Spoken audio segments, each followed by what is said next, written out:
Mayad nga agahon, coming to you live from Numancia, Aklan in Western Visayas in the Philippines.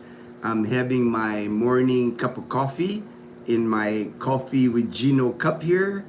My Copico Blanca. Copico Blanca is my favorite 3-in-1 coffee here in the Philippines. It's coffee, cream, and sugar and powder form. It comes in that like a sachet. You just put the powder in your cup, add some hot water, and you have a nice cup of coffee. I also have this Coffee Mate French Vanilla Cream. I got this from SNR with the last time Dazzle and I went to SNR in Iloilo City. SNR is like the Filipino Costco here in the Philippines. You can get a lot of items from the United States at SNR. Yo, Tim, my good friend in Las Vegas. Hope you're doing well. We survived the Typhoon Tino here in the Philippines. It passed through the entire Visayan region.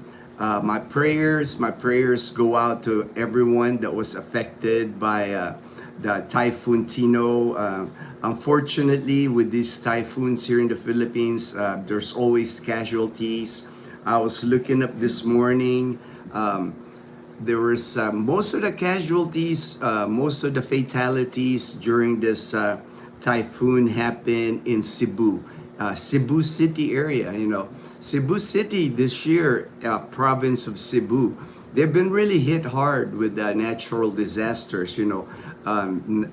A couple of months ago was the earthquake in Cebu. Lots of fatalities during that earthquakes, and now another one with a lot of fatalities. It's just so so tragic. It's these death toll. I was looking at the Typhoon Tino so far, and this was at 5 p.m. Yesterday, November 4th. There was already 48 fatalities.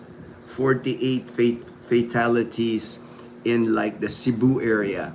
Compostela, Danao, Mandawi City, Talisay City, and Cebu City. When the typhoon made landfall in southern Leyte, Dinagat Island, southern Leyte, in eastern Visayas, lot of wind is when I saw on YouTube this morning. Just a lot of wind, damaging winds, of course. Anytime there's a typhoon, it doesn't even need to be a super typhoon here. The winds are scary. That's what scares me the most. Because this one actually passed through Panay Island. We don't get many typhoons that pass through Panay Island. This is like the first one this is number 20 typhoon this year. This is the first one that passed through Panay Island, where the eye of the typhoon actually passed through our island here in Panay. And every time these typhoons come, it's the winds that scare me. The rains, we're used to rain. We're used to rain here in the Philippines. Rainy season starts raining a lot here in July. Torrential rain is common. The winds is what scares me. When it's typhoon condition winds, you get winds upwards of like 150 kilometers per hour, and then the wind gust. When the wind gust, it's like a burst of wind, goes over like 200 kilometers per hour, and you feel it. Like even our roof, our roof is solid. This is a gated community. These houses are built solid. Cement walls. A majority of my house is like cement. I would say 90% of my house is cement.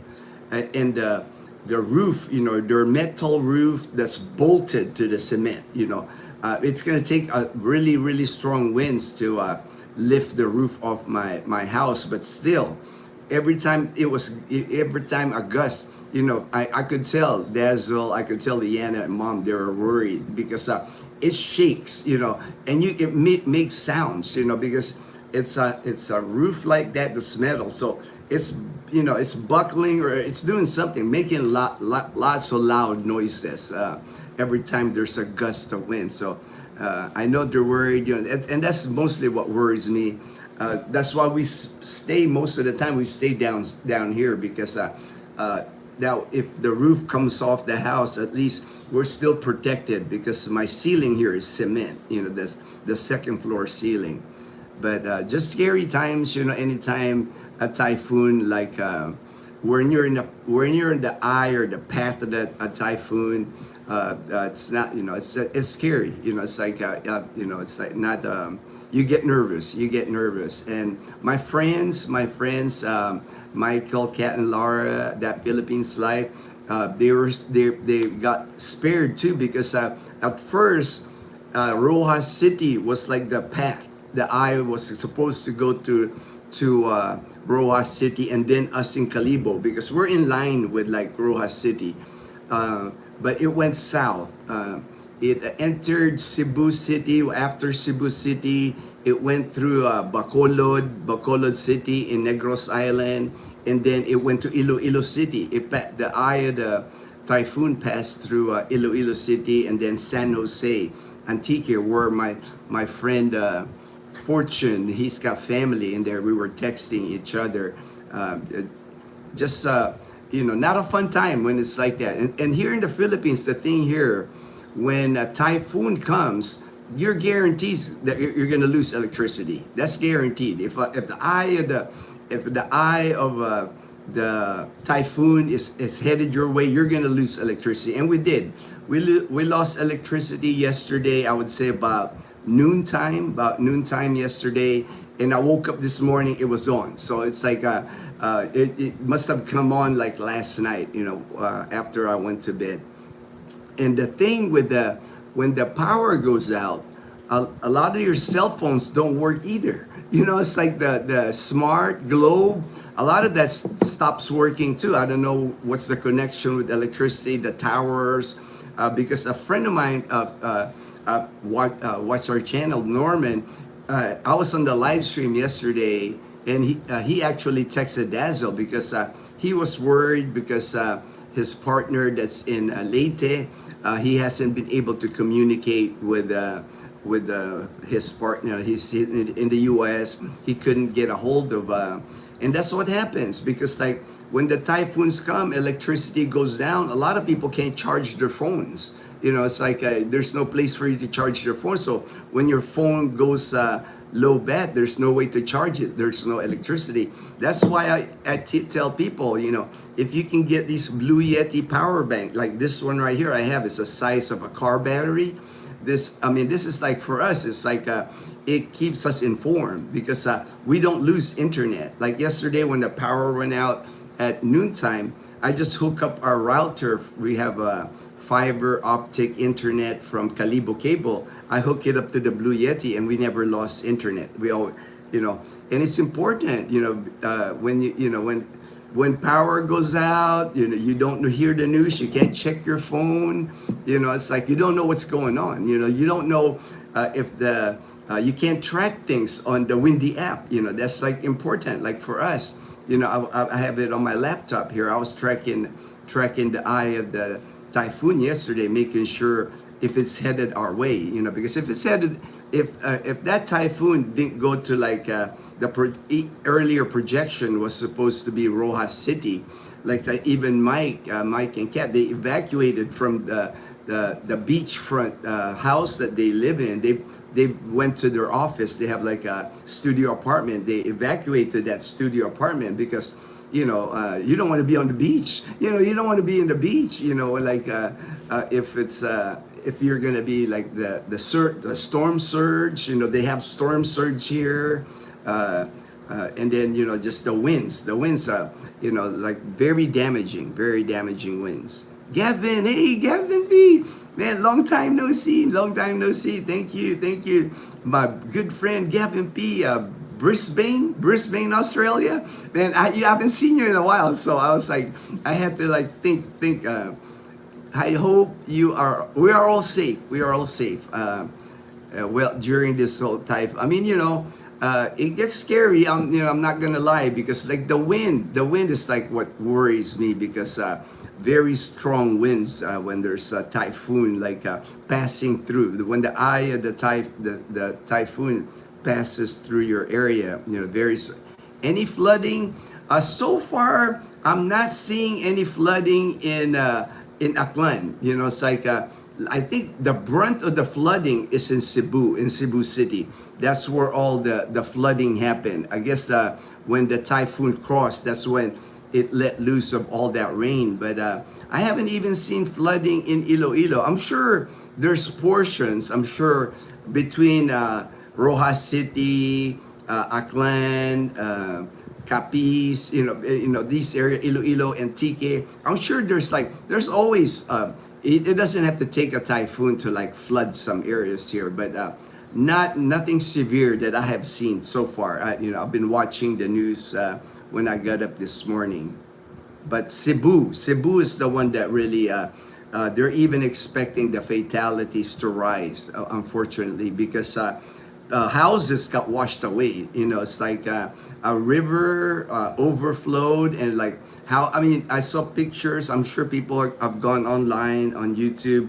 Cars were getting washed away, just in subdivisions, in gated communities. These aren't just light material homes. These are nice homes. People were on top of the roof of their homes, and they're waiting for rescue. And here in the Philippines, it's not like we have a lot of helicopters here to rescue you. There's not a lot of that here in the Philippines. So if you're a rescue here, it would take a boat to rescue you, or one of those flotation boats. And there's not many people that's out to rescue you. You can see people were on top of the roofs, just trying to call on their phone. I know my friend Fortune was telling me they have employees. He works for a bank. He works for a bank here, and in the Visayas, where that area got flooded, they had employees that were on top of their roofs of their house. And good thing, Fortune was telling me their company actually has people that go out and try to get you, try to rescue you. Which is good, man, because there's just here. It's not the same like in the U.S. when you have a disaster like that. You got helicopters, you got rescue crews, you got a lot of people trying to rescue. Here, there's just not many. And when you have hundreds of people on top of their roof, it's one house at a time. It takes time. It's very scary for those people, I'm sure. Kumusta? Hey, Lowell, good morning. Mabuhay. God bless, Lowell. Thank you for your messages, Lowell. I appreciate that. And Lowell was messaging me on my WhatsApp yesterday. Looks like another storm. Yes, that's the thing. There's another storm. I was just looking at my windy app. It's gonna be north. This storm looks like it's gonna be, right now it's still outside the Philippine area of responsibility.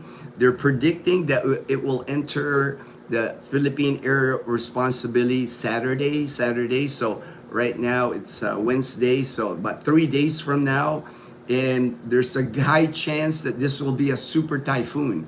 And even if it's not a super typhoon, you saw what kind of damage Typhoon Tino did, passing through Visayas. So any typhoon, any storm, anything here in the Philippines causes a lot of damage, because especially this time of the year, all the different areas of the Philippines since July, they're pretty soaked. There's not a lot of dry area. There's not, rivers, lakes, they're pretty high, high water, because we've been going through a rainy season now for several months. This one, I'm looking on the windy app. It looks like it's gonna hit they're predicting northern Luzon, Cagayan area, Ilocos Norte, above La Union, above Pangasinan. But you never know. It could, it could lower some, it could go higher, but it's gonna be impacting for sure Luzon, central Luzon and northern Luzon. They're expecting it to make landfall Monday. Monday is the expected landfall. And it's going to be Typhoon Uwa. UWA, number 21 typhoon for 2025. Charlie Letts, hey Charlie Letts, good morning, my good friend in Boston, Gino, congrats. Oh yes, yes. I mean, I'm still not, I'm still watching YouTube videos of the Dodgers. It's just like so amazing. I watched the parade yesterday. I got up at 3 a.m. to watch the parade and then the celebration at Dodger Stadium. I can't remove the smile on my face every time I think about the Dodgers. It's gonna be like this until training camp for sure, until 2026. It's gonna be like every time I see them on YouTube. It just makes me happy, especially the way we won.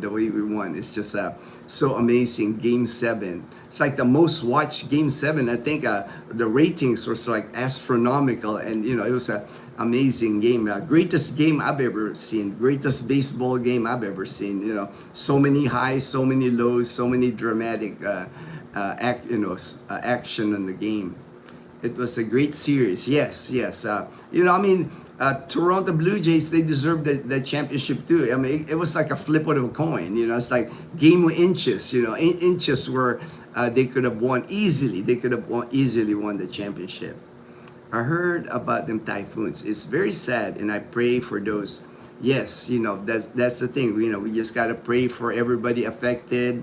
It's just it happens here. Unfortunately, that's the thing about the Philippines, and that's what I was going to talk about a little bit. My topic this morning, the Philippines, we just go through a lot here, especially this year.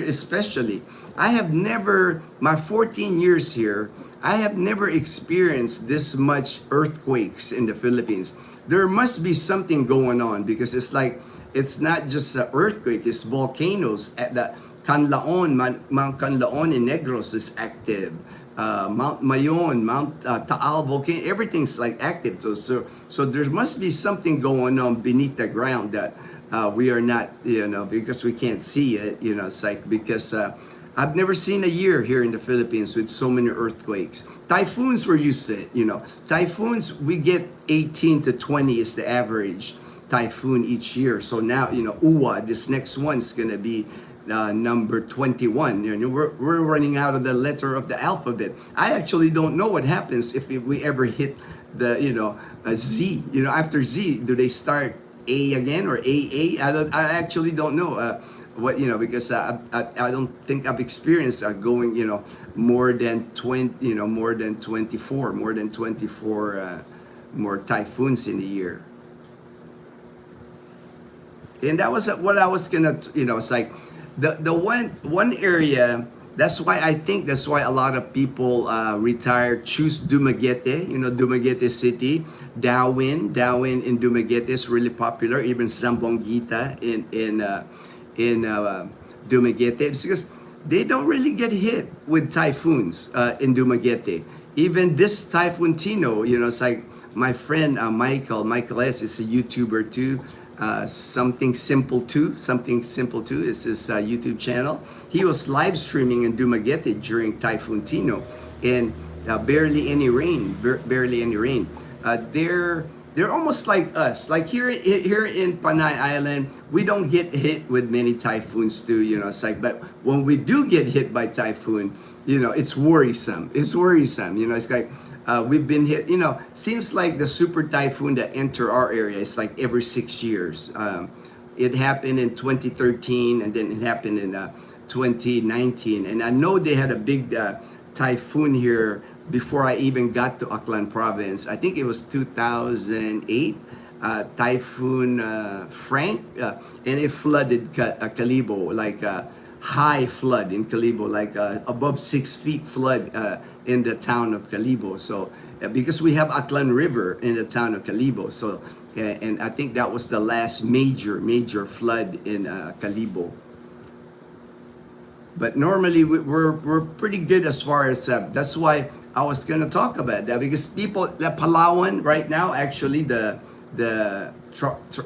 Typhoon Tino is over Palawan, right? Northern Palawan, near Puerto Princesa. So that's where Typhoon Tino is now. But those areas like Palawan, Palawan, here in Panay Island, Negros Island, Dumaguete. This area, we don't really suffer to too many typhoons. Unlike if you live in Luzon.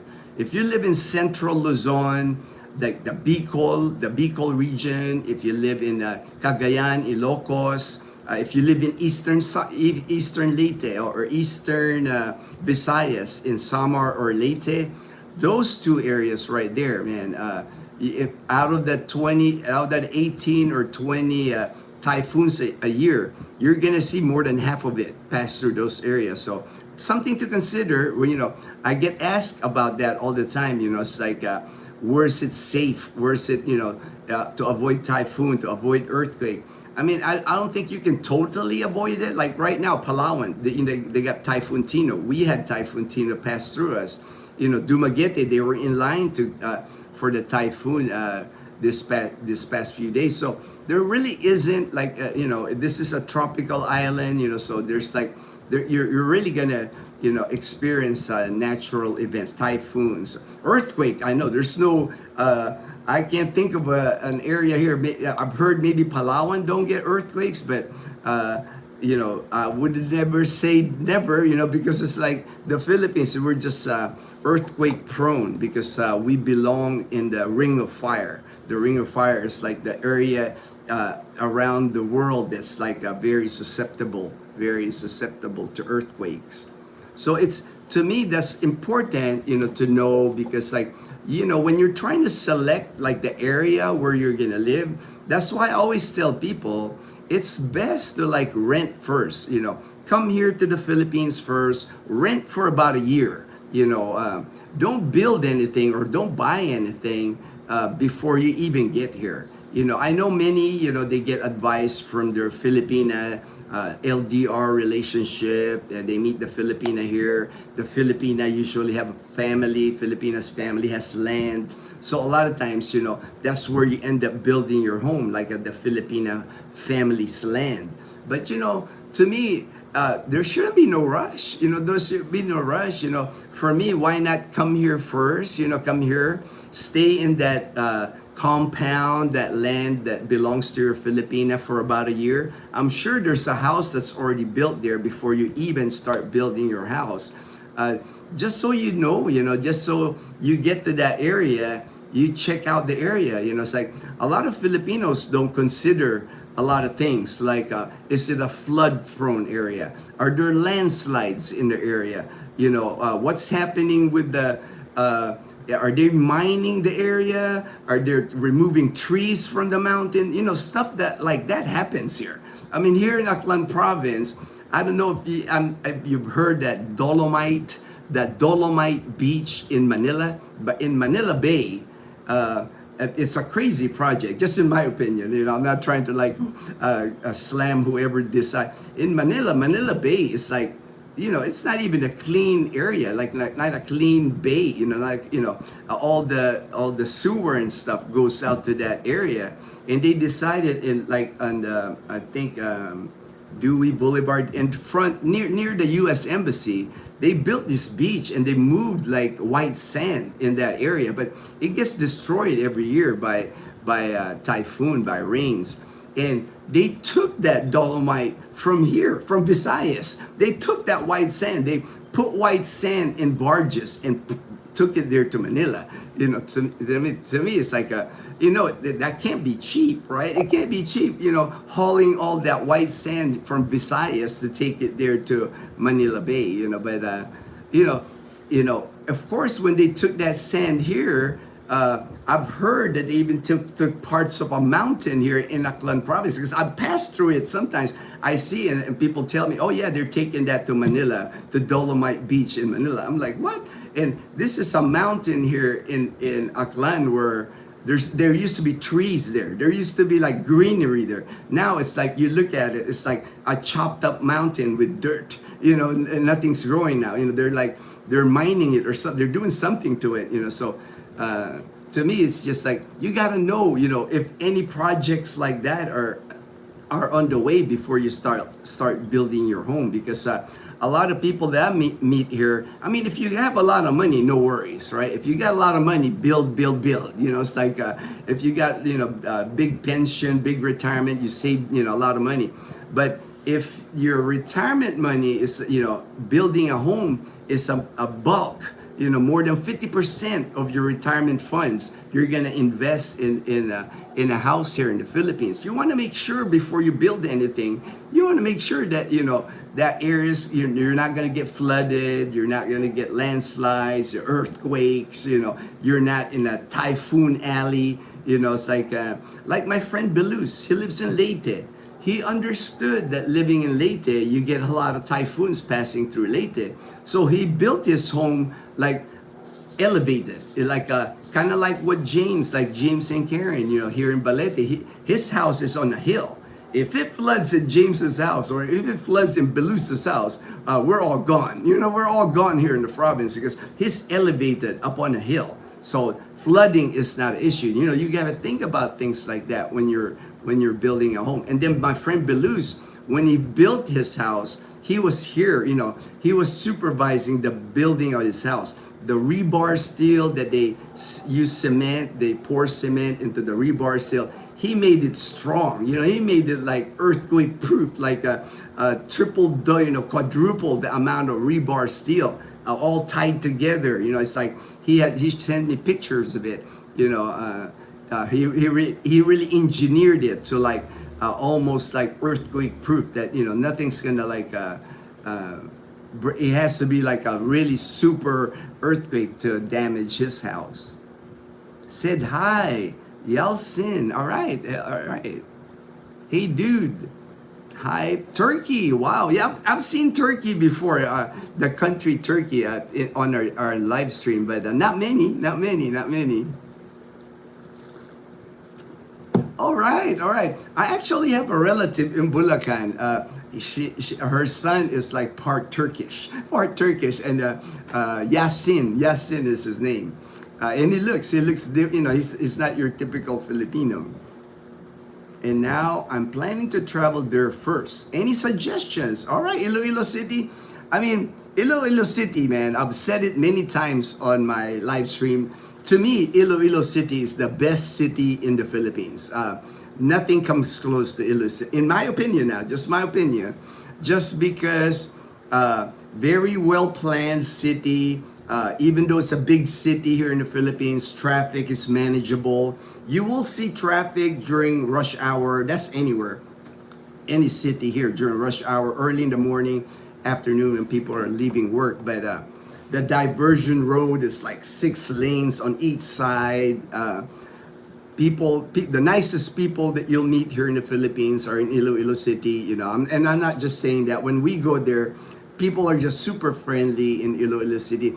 I've helped many people now move there to Iloilo City, from the United States, from Canada. I've assisted them. I've, you know, kind of guided them to move there, found apartments for people, found condos for people in Iloilo City. So I know, you know, it's like, we lived there. Dazzle and I lived in Iloilo City for like 4 months.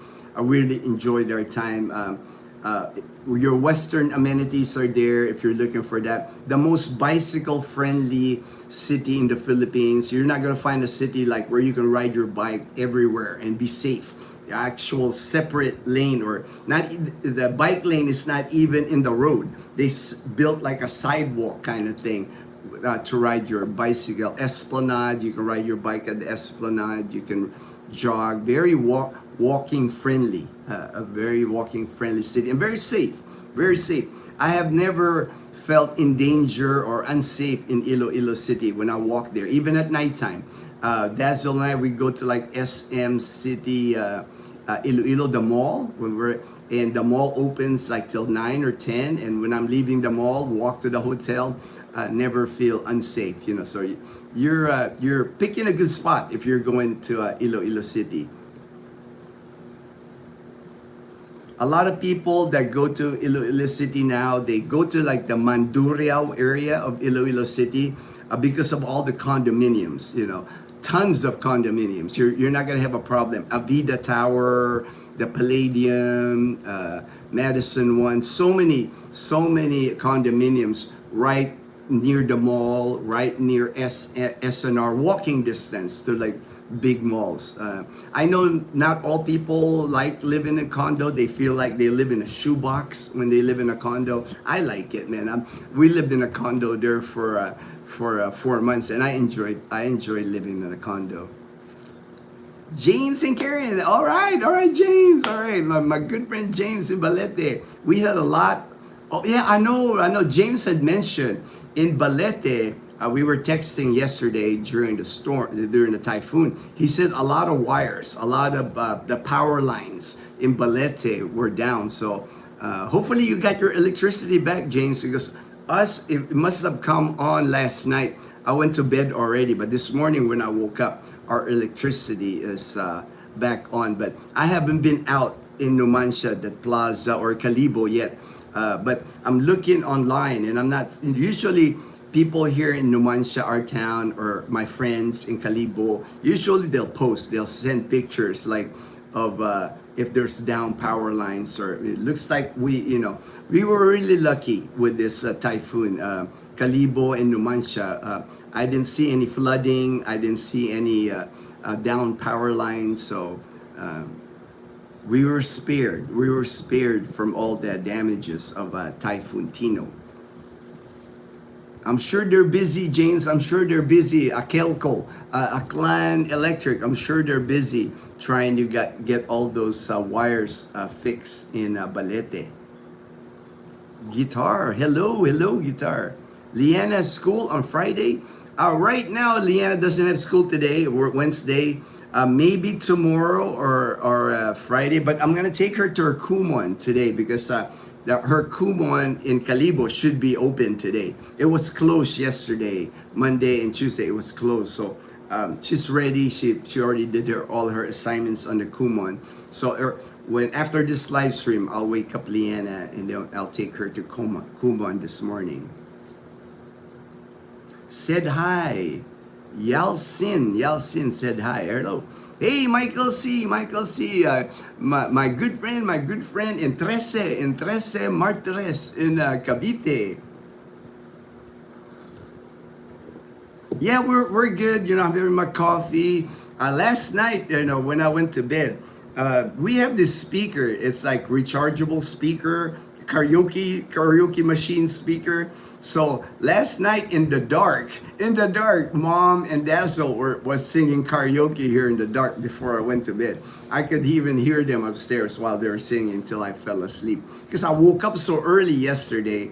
I woke up like at 3 a.m. yesterday to watch the Dodger parade, the championship parade. So I went to bed at 7:30, 8 o'clock. I saw it, man. I was like so sleepy already. But they did, man. They were doing karaoke here. They didn't live stream it because it was dark in here. It was dark. I mean, we have the Blue Yeti, the light, but I told him just, they just had fun. Because when Dazzle live streams the karaoke, she can't sing. She's not able to sing as much fun because she has to pay attention to like the comments and all that. So I'm sure Mom and Dazzle had fun last night. Yo, wake up D. Wake up D. Or is that D or G? I can't tell, man. Wake up D. Oh, wake up, Dazzle. Wake up. She won't wake up. I don't know how late they stayed up. I'm sure they stayed up pretty late last night singing karaoke. And a little soju. I'm sure they always got soju in here. So I'm sure they had a little soju. To all my posse bros, stay safe. Yep, everything's good, man. The typhoon's already in Palawan. It's in northern Palawan now. I'm looking at here in the windy. No rain.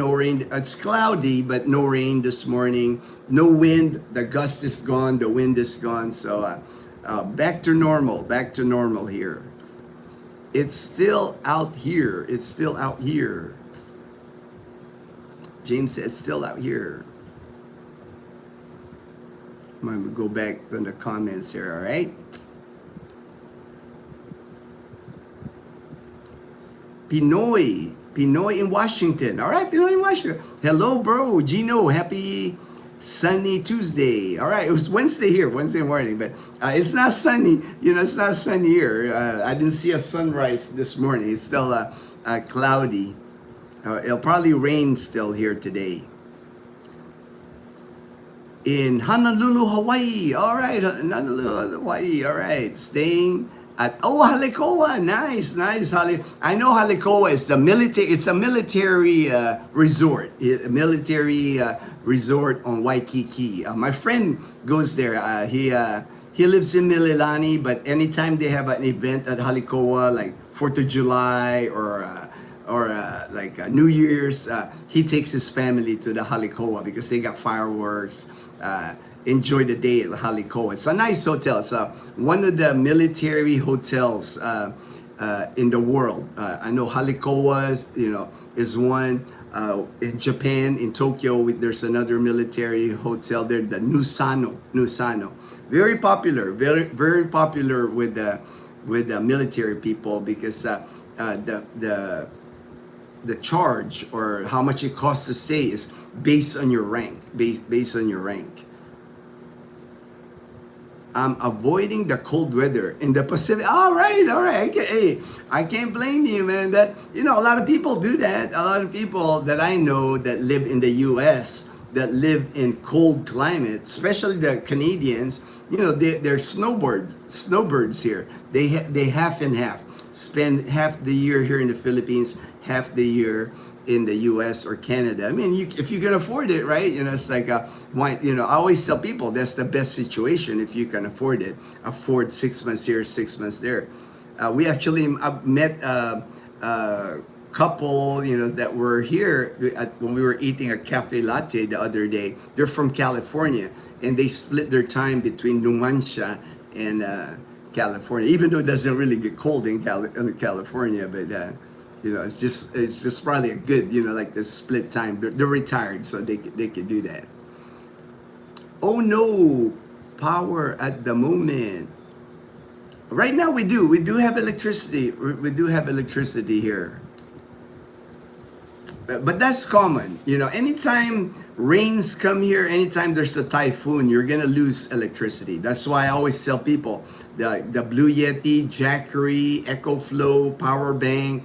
To me, it's like a necessity, like a necessary. I'm actually considering, putting in, once we add the one room down here on the first floor, I'm going to put in like a solar system, not for the whole house, but I want to get enough solar power to power our refrigerator. That way, we don't, we got freezer, we got refrigerator. That way, we can keep that going during power outages, and then save electricity. I'm sure it'll cut down of our electricity if I'm powering the refrigerator. Liam, we have a lot of wires down in Balete. I know that James was saying that, and that happens here because the winds. Like yesterday, I think I talked about it on the live stream. A lot of the power poles that they use here on the highway are made of wood.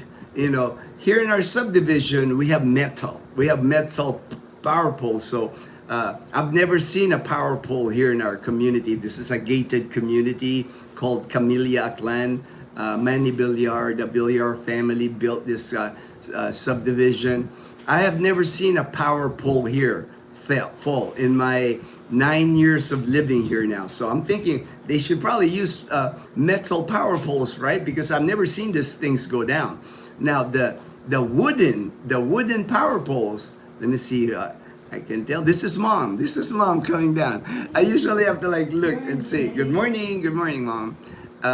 But the wooden power poles here, they're made of wood. It's kind of like a tree, basically. Like a pole, right?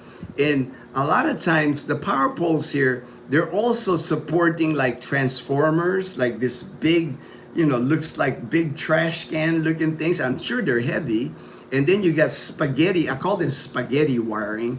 They overload that pole with like spaghetti wire. Like a electric wire. They put the internet wire in there. Whatever wire they put it on those poles. So a lot of times it doesn't even need. You don't even need a typhoon and those things just like buckle because of all the weight it's trying to trying to carry, and then you get strong winds. It snaps it like toothpick. So if one line goes down, one power pole goes down, it's dragging the other. So like James is saying, if one falls, it could be like a whole 50, 100 yards. So like power poles down, it's going to take them time to fix it. And then when they fix it, they replace it with another wooden pole. But maybe it's budget. Maybe it's budget issues. But it is what it is. It's like that's the thing in the Philippines. That's why a lot of infrastructure, electricity is low grade, or it's not the best, because the cost, probably the cost. They don't want to spend the money to put like steel power poles. When fitness meets faith, my good friend in Tennessee. Good morning, Gino. How's the situation in Calibo? Calibo, really, it didn't really suffer anything except for electricity. It didn't have electricity yesterday. Their power in Calibo actually went out before us, but I did not see any flooding in Calibo. We did get rain. I mean, there was like heavy rain, like it would go, it would stop, it would go, and wind gusts, but no flooding. So far, I haven't seen flooding in our area, Numancia or Calibo. Nobody in my friends are posting any pictures or video. Usually that's where I check, the Facebook, because people now, they share everything on Facebook. So, if you're seeing flood in your area, they're sharing it, warning people that, hey man, it's flooded here. Don't pass through this road, Has there been any flooding like what happened in Cebu? I'm glad that you and your family. Thank you. Thank you that we're safe. Yeah, I'm happy too. Like my friends are safe. Nothing happened. You never know here. How severe things are. The minute I see typhoon headed our way, I take that thing seriously. Maybe too serious. Maybe over prepare. But for me, I rather over prepare. I rather be expecting it than like taking it lightly, and then all of a sudden, it causes a lot of damage. Flooding like what happened in Cebu. I know here in Calibo, like I said earlier, 2008 is what people, I've seen pictures of Calibo in 2008, Typhoon Frank, where Aklan River, I guess, overflowed into Calibo. Like, if you can picture, Pastrana Park, there's a Jollibee. I've seen a picture, Jollibee at Pastrana Park, and the water was at least 6 foot high at Pastrana Park. So that's serious flooding. That mud. After the flood subsided, mud was everywhere in Calibo. That was the last time it flooded, I think, in Calibo like that. 2008. I was in Calibo I remember December of 2012. I was in school already at STI College Calibo, and I remember we had a flood. I lived on the second floor, and my first floor neighbor, they were underwater. They had like a shoulder level water in that apartment at the Capitol area. The Capitol area of Calibo. So it does flood in Calibo. I know that, I've seen it. I've seen it with my eyes that it does flood in Calibo, but not often. Oh no, J and K. James. Daniel, I wanted to video the big Sirius bus going over, but Karen wouldn't let me. I know, man. Hey, man, Karen's just like, James is always like, yeah, I want to film this, I want to do this. Karen's got to calm James. Because James gets so excited, it's like, and Karen's just being protective. Karen don't want James to get hurt or get in trouble. But I know how James is. I've seen it in action. I've seen James in action. He gets so excited, man. Liam. Copico Blanca. All right, there, Tim. My Copico Blanca right there, man. Copico Blanca. And then my French vanilla coffee mate. It's a good combination, man. I like the taste. Now I'm drinking, I have this calamansi drink, calamansi juice. Calamansi is the Filipino lemon, kind of like lime lemon, in between a lime or a lemon, little tiny thing. And I buy this at 7-Eleven. They got this at 7-Eleven. That's what I'm drinking now. After my coffee, you know, I have to drink juices. I'm out of Vita Coco. I drank it because we couldn't go out yesterday. So today, this morning, when I take Liana to Kumon, I got to do some grocery shopping in Calibo. I have to do our grocery shopping in Calibo because here in our town of Numancia, we do not have a grocery. It's in Numancia, we have a public market. We got many sari-sari stores. We got 7-Eleven, but we don't have a grocery. There might be like a larger sari-sari store, kind of like a mini mart, but not bigger than 7-Eleven. But you can't get stuff. You know, it's like I have to go to like Save More Grocery in Calibo at City Mall or SM Cherry right across. Those are full-blown grocery, like a grocery that you would see in the U.S. Got like a vegetable department, fruit department, deli, got dressed chicken, beef, you know. But none of that, nothing like that here in Numancia. I have to go to Calibo for that. I am with you. Daniel said, JNK, I am with you. Like to watch the Big Bang events. Me, I'm careful too, you know. It's like when I see like when I see police accidents on the road, I'm not one to stop and look. I mean, it's like I know, you know, I let, you know, the emergency crew, the paramedics, the police, you know, they got enough to worry than people like, you know, milling around. You know, that's what happens here. You know, when you see an accident on the highway, if you see like a motorbike, a lot of motorbikes here hit each other. Motorbike to motorbike is common. Motorbike to tricycle is common. A lot of the tricycles, the one maneuver that tricycles do here that I don't get, is like when you're on the highway here, you know, I average about 60 kilometers per hour on the highway, 39 miles an hour. That's not very fast, right? That's how much I'm on the highway. But the tricycles here, their strategy when they're trying to join where they're trying to like get in on the national highway here, they like to just get in front of you and block you. You have to hit your brakes. You know, it's the weirdest thing because like when they block you, it's not like they're going fast. You know, like okay, go ahead and go fast. That way, I'll slow down a little.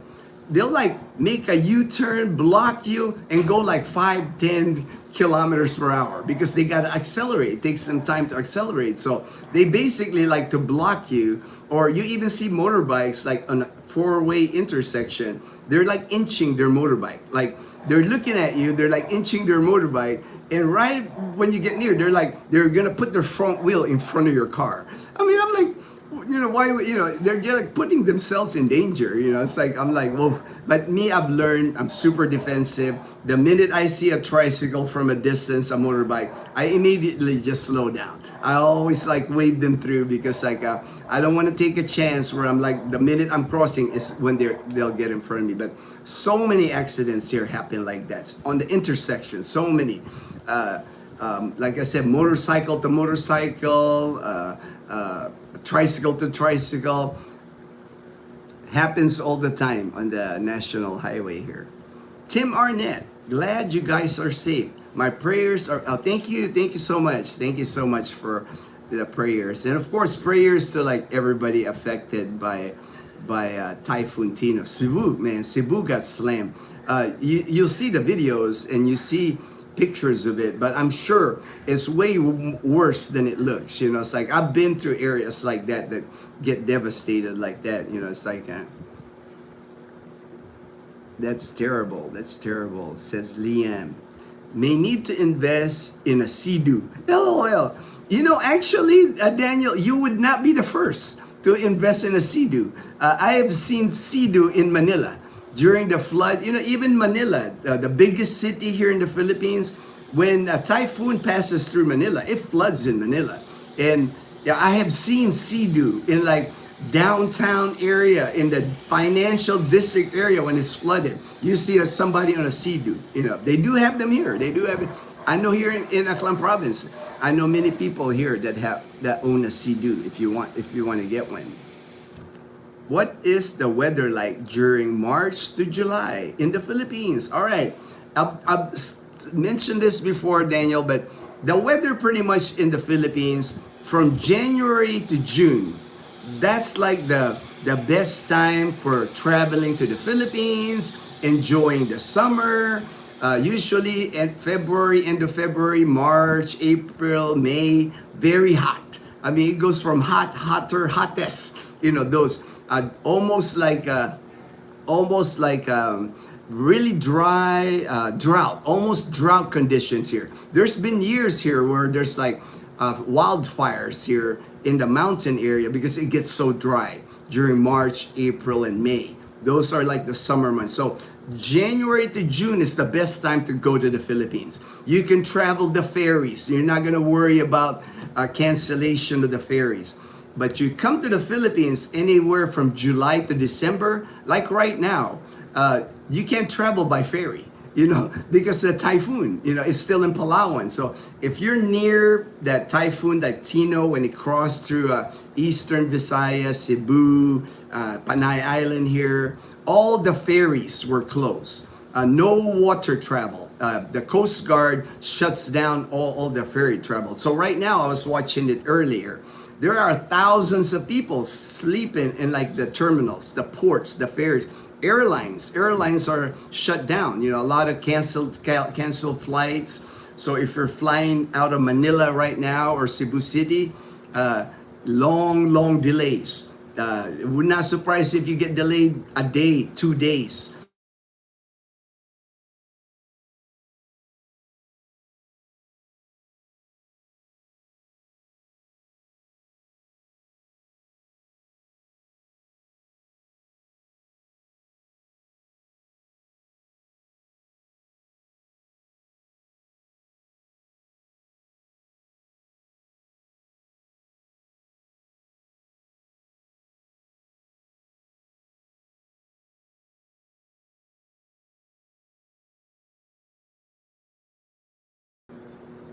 Oh, all right, hold on. I forgot I have the other phone. I can answer it on my other phone too. Hopefully they'll call again. They called twice, but I missed it. I missed the call.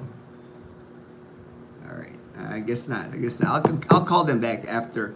But like right now, of course, when they open the ferry again, there's gonna be a line, right? There's gonna be everybody that got stranded the past couple of days. They're waiting to get on the ferries to go wherever they want. Like Michael White, he's in Marinduque at Scuba Steve's house. They're planning on going back to Masbate Island. I think Friday now. They've been there since last week.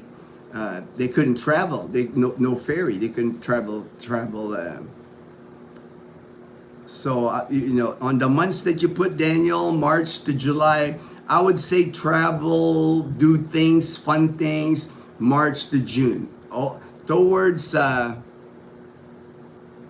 yeah, all right there, right there. But Daniel, yep, right there. Yes, I'll answer real quick.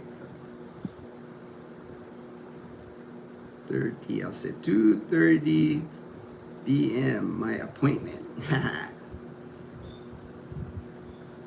All right. Number was not available. Oh, it's not delivering it. It says not delivering it. Not deliver. Oh, maybe it's not delivering my text because it's they're calling me on my phone. So right now, my smart is not working. Like it's hit or miss. Like the smart data or the globe data, that's the telecommunications here. It's hit or miss. Sa morning kung makapunta. Okay, all right. They want my appointment moved to 9:30. So I'm okay because it's 7. Let me see if I can call them. It's like it's the weirdest thing, man.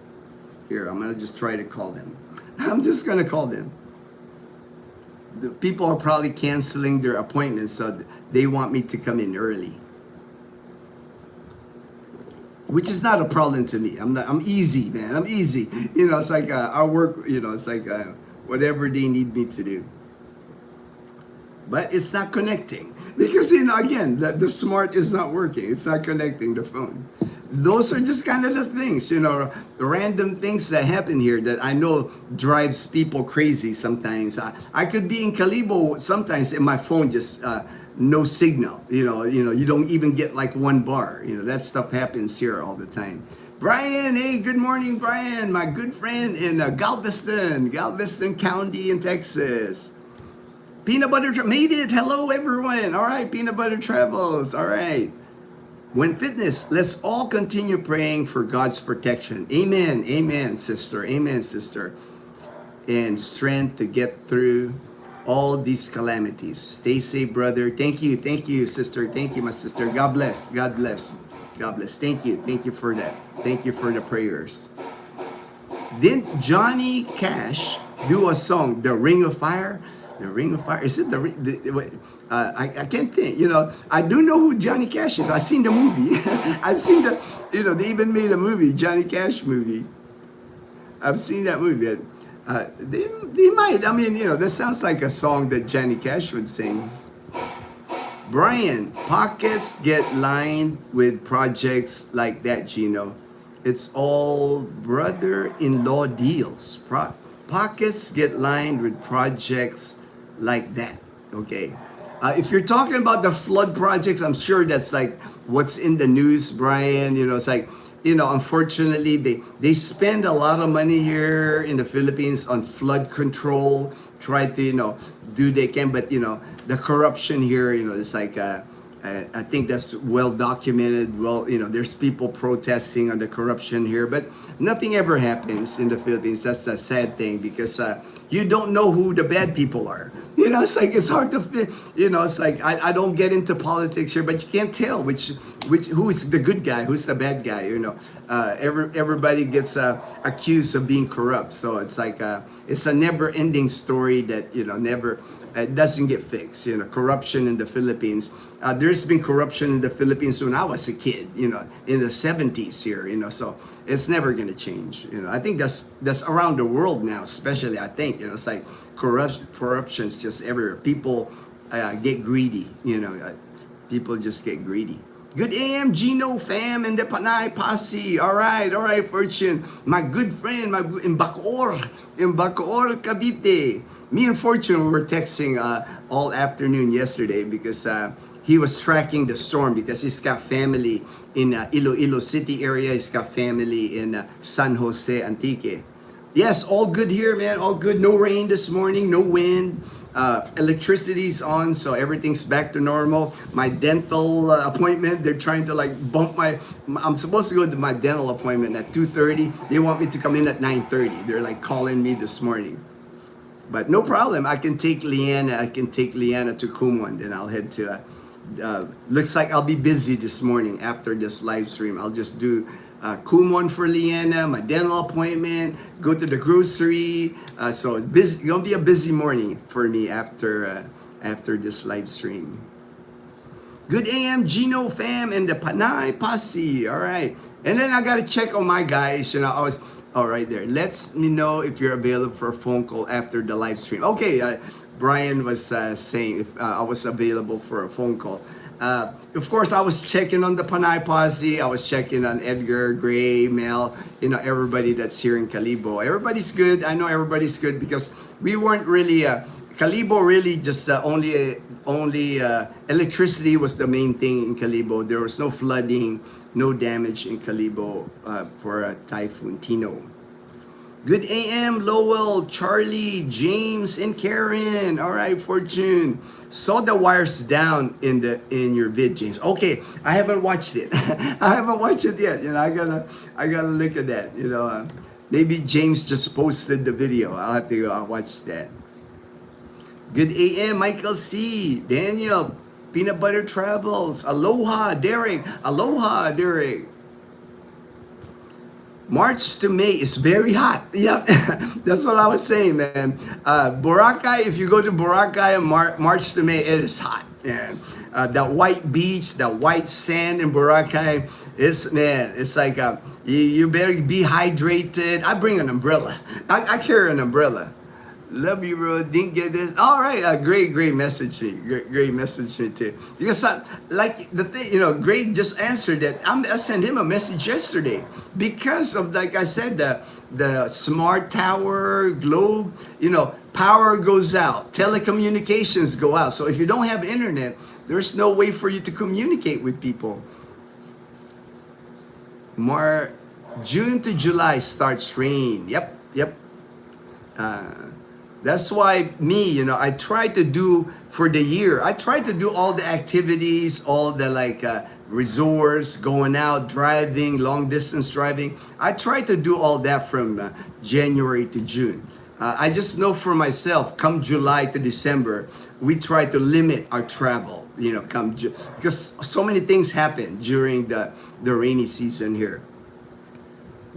There's a bigger typhoon coming this weekend, but it's up far north. Yes. I mentioned that they're predicting Typhoon Uwa, UWA, maybe even a super typhoon, but it's gonna be northern Luzon. It's like the expected landfall of that typhoon.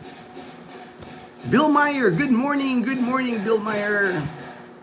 Morning, Fortune and Daniel. No electric. Oh, wow. I didn't know. Oh, because of the power lines. Yeah, because of so James doesn't have electricity yet because of the down power lines. It could be a while, James. That's how it is, man. When they knock out those wires, those poles, it takes them time to put up one, bring up one, because it could not just be Balete. It could be all over Aklan province. So that's why, when you lose electricity here, sometimes it's a day or two before you get your electricity back. They must not have had any down power lines here in Numancia. I haven't been out yet. When I go to Calibo after this live stream, I'm going to see if, but I'm thinking no, because usually when there's a down power line here in Numancia or Calibo, people post it. Avoid this area, don't drive through this area. There's electric lines on the road. Driving Expert, good morning, Driving Expert. Michael White in Marinduque right now, but hopefully headed back to Masbate. I think I saw a post, a Charm was saying that you guys are headed back Friday. Just enjoy your time with Scuba Steve, man. Just eat more seafood. Buy more tuna. I'm sure you and Scuba Steve got enough mule. It's like Scuba Steve said he had like 5 cases of mule, man. That's a lot of mule.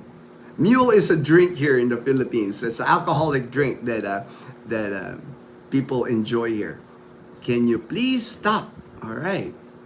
Hello, JMK Fort. All right. Good morning, everyone. Good morning from Michael White. And TE from Daniel.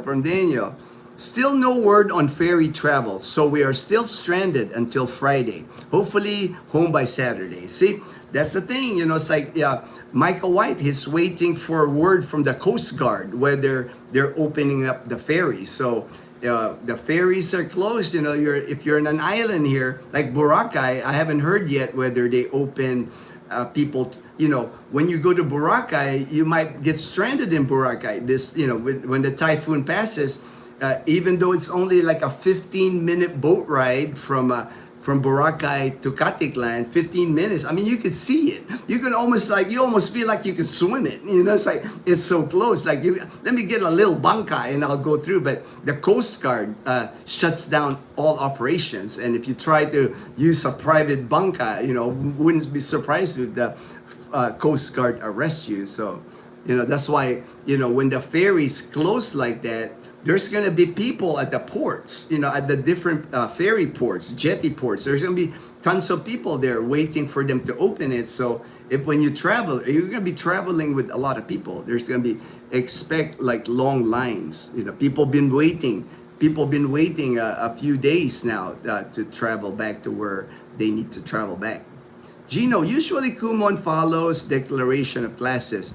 If LGU suspends, Oh, all right. Thank you, Fortune. I guess I can text them. And Leanna, she doesn't mind if we go there. If Kumon is closed, Leanna doesn't mind because she'll say, "Kuya, let's just eat at McDonald's or Jollibee." And I kind of spoil Leanna when it comes to that. So that's her treat from her Kuya. It's like Jollibee or McDonald's. So I'm sure if I take her to Kumon and it's closed, we'll just eat at McDonald's or Jollibee. Good AM, Michael White. No clearance from Coast Guard. Yep. Yeah, you gotta wait. Coast Guard. They got like for Boracay, it's the same thing. The Boracay Coast Guard, they will make an announcement. They posted on Facebook that operations you can travel in and out of Boracay. So it's easy to get stuck inside Boracay or in the mainland and you can't get to your hotel in Boracay. That's what happens when you schedule your vacation between July to December because typhoon can hit July to December anytime. Time for a budget solar system with small generator backup. Everyone should. I know. I know Michael White. For me, I need to get it, but I just don't have room. I don't have a lot of room. It's like I gotta build something to protect it. It's like our room here. This is like 40 square meters. I do not know where to put it, on what wall to put it. So that's why when I add another bedroom here on the downstairs area of our house, I will put it in that. I'll set aside an area to put the panel, the control panel, the battery. I just don't have any space to put it.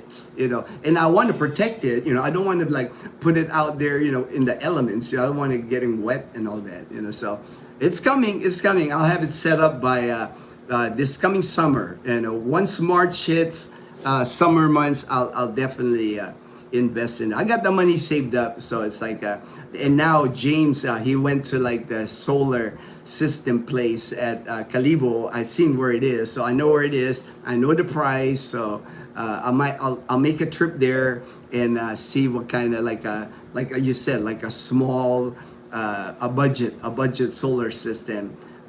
The nice system was that James got quoted was 180,000. So man, if I can get half of that price, because I don't need the whole house. I just need one to the refrigerator is my main concern. I don't even need it to power AC. As long as it can power electric fans, I'm good with electric fans. I'm Filipino, man. I'm Filipino. I can live with electric fans. Fortune cannot go. We are almost 3 hours from Lucena and they depart at 2 p.m. That's right. We have to take ferry first from Marinduque to Lucena. All right. Safe travels, Michael White. If you guys, travel Friday, I'm sure, it's I'm sure you'll wait it out. It's you got Scuba Steve there. I'm sure you guys are having fun hanging out. Smart Biz, hey Smart Biz, a long time. I haven't seen you on the live stream for a while. Thank you, Smart Biz, for joining the live stream. No, tomorrow, Thursday. So tomorrow, Thursday. No ferry to Masbate until Friday. Wow. So even if Michael leaves, if there's no ferry taking him back to Masbate, might as well just wait till Friday.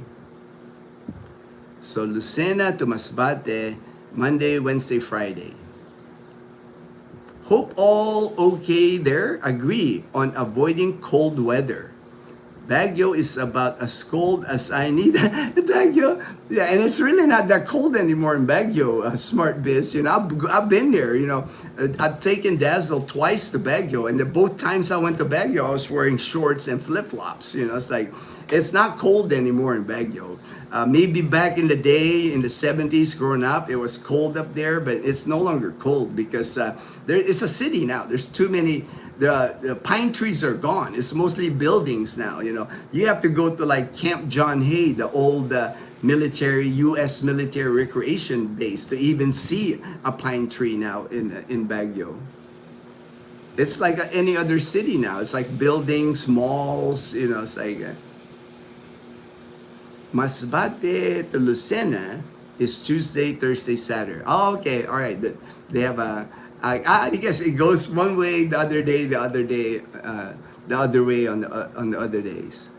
went to the one southern Germany in shades of green. All right, shades of green. I remember shades of green. The military recreational bases or hotels, military hotels. Dragon Hill in Seoul. Yep, I've been to Dragon Hill in Seoul, in Itaewon, right? In Itaewon, I've been to that one too. I've been to the one Nusano in Japan, Itaewon. I've been to Dragon Hill, and then the Halikoa in Hawaii. We have two 1 kilowatt power banks and 2 generators and 2 inverters with, ooh man, you're like load capacity. So think when set up will be okay. No, oh yeah, you got enough power, man. That's a lot. You're like Michael White. Michael White in Masbate Island. He's off grid. He can survive forever on solar energy. He's got solar power. Guam uses concrete poles. Oh wow! I didn't, maybe they need to learn from Guam, right? They need to learn from Guam. Concrete poles. I mean, they use concrete here and everything. So if they can build like concrete poles, that would be good here. They just use wood, man. Wood, it keeps getting wet. It's carrying that weight, strong wind. They just snap. They snap when they use wood power poles. Yes, Smart Viz, you will find. Oh yeah, Smart Viz. It's like he's got the electricity down. The wooden poles are by the distributor. In your case, Akelco, but the grid, the bigger ones are made of steel. Oh, okay, all right. Thanks, Fortune. I have seen those, the big ones, the gigantic ones that you see, like usually like away from the road. It's not the one that's like on the highway. The ones in the highway, it's like the regular power poles, the wooden ones that the gigantic ones are like massive. They're like 50, 60 foot high. I've seen those. When one of those fall, I remember one of those fell like in Nabas, Aklan. Man, it took forever to fix that, man. If those things fell, because in Nabas, that's where they have the wind turbines that produce the wind energy, because it gets windy in the Nabas area. It's like mountainous area facing the ocean. It gets really windy there. And one time, those gigantic steel structure one time fell in Nabas, and they didn't have electricity for a while, man, because of that. In Hawaii, the newer subdivisional infrastructure buried in the ground. Yeah, they're doing that here. Derek. In Boracay Island, if you go to Boracay Island, it's called Boracay Newcoast. Boracay Newcoast, condominiums, homes, private beaches, and all the power lines in Boracay Newcoast is buried underground, but not cheap. not cheap to live there, man. So you gotta have some money. You gotta have some money to live in Boracay Newcoast. But they do. They buried, and I know Davao City started doing that. Parts of Davao buried their power lines underneath the ground. That would be the smarter thing to do, especially in typhoon-prone areas. But I'm sure it's not cheap. That's why they use wood. That's why they use wood power poles here, because it's cheap. Cheap infrastructure. Okay, that's clear, Mike. Just Monday, Wednesday, Friday. So Friday it is. Yes. Hey, there's HD. Greetings and salutations. I'm sure you were okay during the HD. I found out from him he's staying at the Marzon Hotel. Probably have a generator, I would think. Marzon Hotel in Calibo. They're a pretty big hotel in Calibo, so you didn't have to suffer too much without the electricity. Good AM, HD. How are you? After Tino, HD. Good morning, Fortune and Daniel. For those in the area, there were some down trees across the road that I have to navigate through. The small roads and obstacles are developing my precise maneuvers. You're good. Yeah. What's that? Evading. 4x4 is definitely a must here. All right. That maybe that's why I see a lot of 4x4s, man. I see like my neighbors here, man. They're driving the F-150. They got the Raptor. They got the Hilux 4x4. Too rich for me, man. Not in my pay grade. The 4x4s is not in my pay grade. Michael, MIP. I too am having Copico Blanca. All right, Copico Blanca. No rubbernecking. Rubbernecking. I don't know what rubbernecking is. Let me Google it because I've never heard of the term rubbernecking. You know, HD always gives me these words that I don't know. But so rubbernecking. I have never heard that before. Rubbernecking. Must be a Navy term or something. Rubbernecking. Save browser. Rubberneck. Gerund or principle. Turn one's head to stare at something in a foolish manner. Rubbernecking. Okay. I don't do that. I don't do rubbernecking. Even at accidents, I don't turn around and look at accidents. I just go, I let the police, I let the paramedics do their job. I was hospital before, so I understand. Rubbernecking doesn't help, when you're like eavesdrop and all that from people. Usacero, yeah, I don't do that. I'm not like, that happens here, HD. Unfortunately, when there's an accident on the main highway, there's like tons of people circling the accident. They're not doing anything. They're just standing there. They're looking, some videoing. And, for me, I don't do that just because I let the, paramedics do their job. Let the cops, let the barangay people, tanods and all that do their job. Hope Rhea and her family are safe. Roy hasn't been able to get a hold of them. They were on the path of the typhoon. I saw that. That's the thing I was talking about earlier, HD. Here, when a typhoon comes, most people, the first thing that goes is their cell phone. Smart and Globe stops not working for them. So their phone basically gets useless. And if they don't have a power bank, they don't have a Blue Yeti, once the 0% on the phone, you can't charge it anywhere because there's no electricity.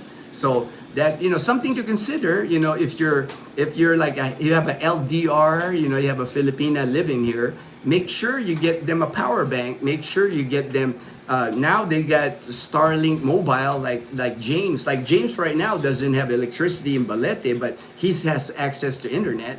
He's got batteries, things like that. You got to consider that, especially, like yesterday, Norman, as another person, he's in the U.S. He can't get a hold of his girlfriend in Leyte. So, those are the things that you got to consider. If you're in an LDR, you're worried about your loved ones here, hook him up with a Blue Yeti, hook him up with like a portable internet, Starlink, you have the funds to do that, so I would recommend having that. That way you're not so worried you can't get a hold of your loved ones here. Hi, Peanut Butter. Hi, Peanut Butter. Hey, Ryan. Good morning. Ryan's back in Calibo. He's been touring around. Ryan's been all over. He's been like in Dumaguete. He's been in Iloilo. He's been in Cebu. It's like, I'm glad you left Cebu, man. I'm glad you left Cebu. Yeah, it looks like you left Cebu just right in time, Ryan. Glad the typhoon has passed and looking forward to some sunshine now. I know, Ryan. This morning, I have to take Leanna, Ryan, to his Kumon. Fortune was saying they might not have Kumon, but I'll go ahead and take her anyway just to see. I pay for that thing, man. I want to get my money's worth on Kumon. It's like, it's not cheap. Kumon is like over 4,300 a month. So if they tell me take her there twice a week, I'm taking her there twice a week because I got to get my money's worth. Make sure Leanna's learning from this Kumon, and then I have to get the grocery. And my dental was trying to get a hold of me. I have a dental appointment at 2:30. Looks like they want me to come in at 9:30. So. I got to get going here pretty soon. It's 7:30 now. You single? What state are you in? I'm married, Abby. I have my wife, Dazzle, and I will be married 10 years come April. We live here in Aklan province. That's mom right there that you saw. That's Dazzle's mom. Dazzle's sister, Leanna, she also lives with us. It's the four of us here in the house. Good AM, Ryan. Kalibo should be okay. Yes, yes. Even yesterday, when the power went out, Ryan was walking around Kalibo. You know, it's like his. He's been here before. He's been in Kalibo before. I think about a month ago, Ryan and I hanged out in Kalibo. So we'll hang out again once I get all these errands done today. Next storm will be passing through Luzon on Saturday. Yes. Moving fast, could become super typhoon. I know. I've been watching, man. I got it on my windy app here. It looks big. You know, right now it's like probably gonna pass through Saipan and all that, but it's gonna hit like northern Luzon. It's not in the Visayas trajectory this time.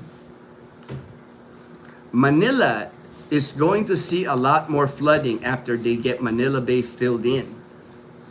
Oh yeah, well, you know, Manila, when they get rain there, it just floods. I mean, that's even during the 70s, man. You know, I was born and raised in Manila. Was there, went to Letron College, man. My elementary years.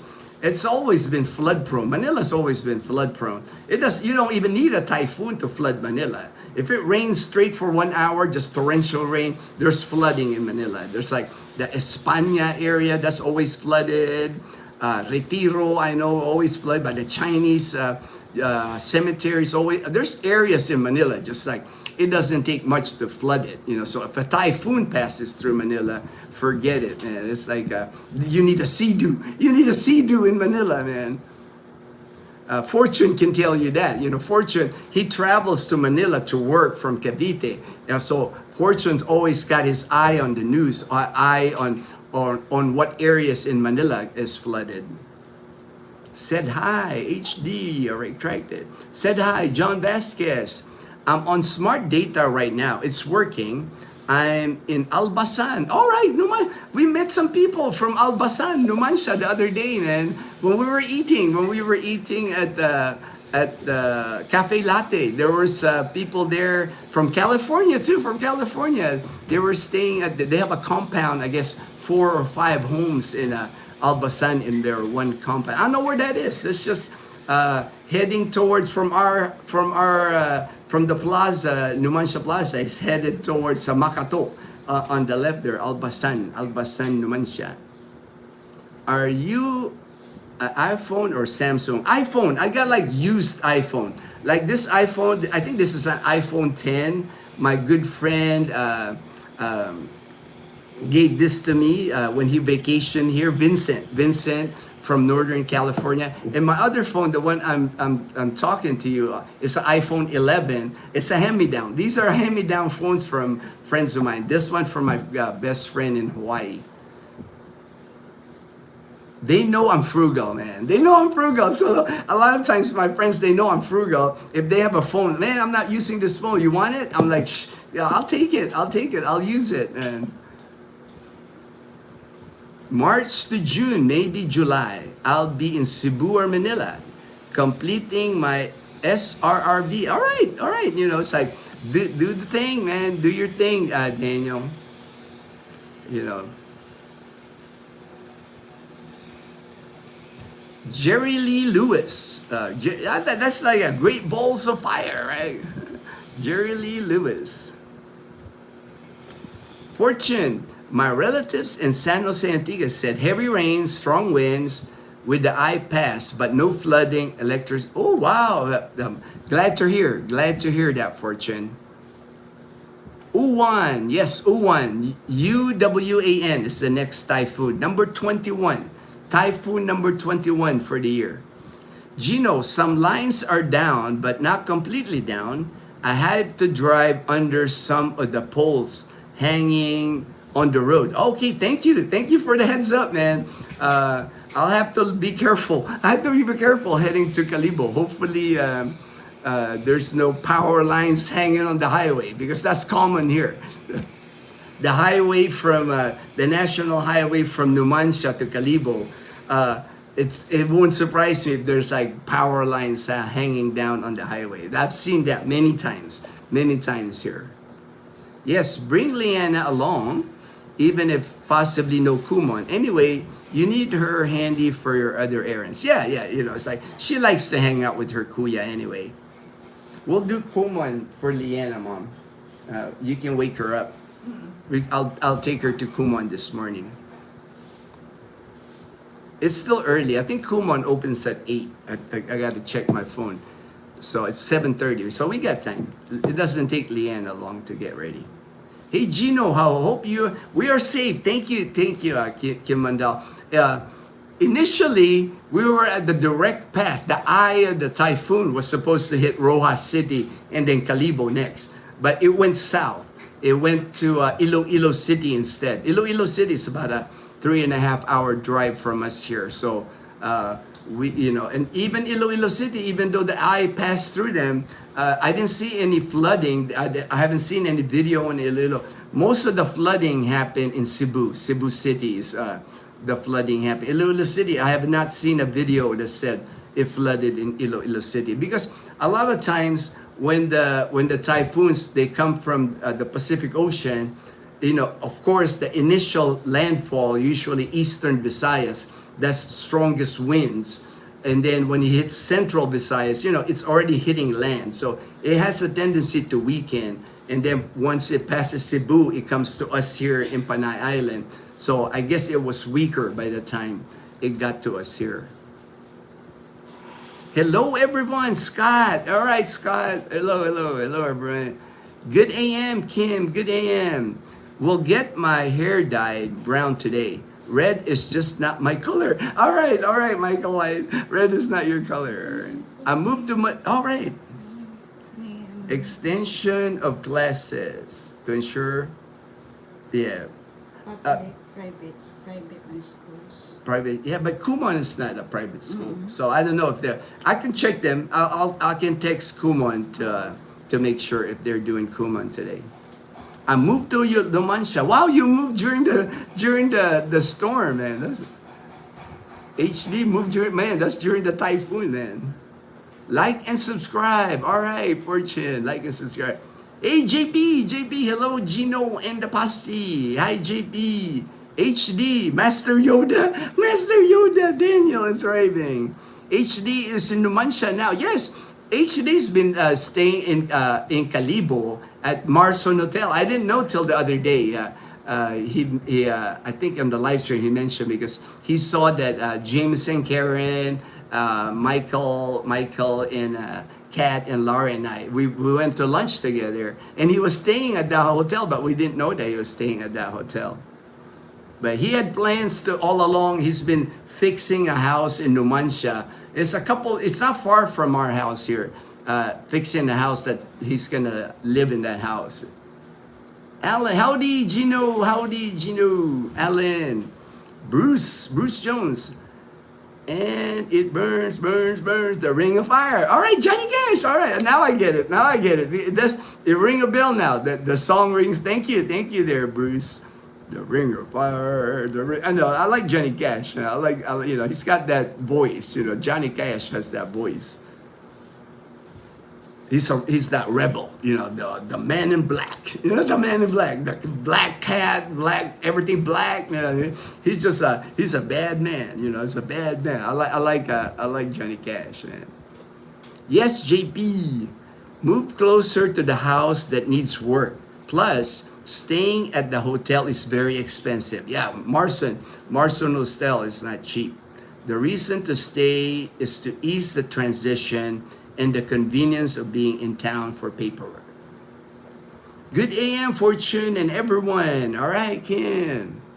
Good AM, JP. Hello, Gino. Olsen. All right, man.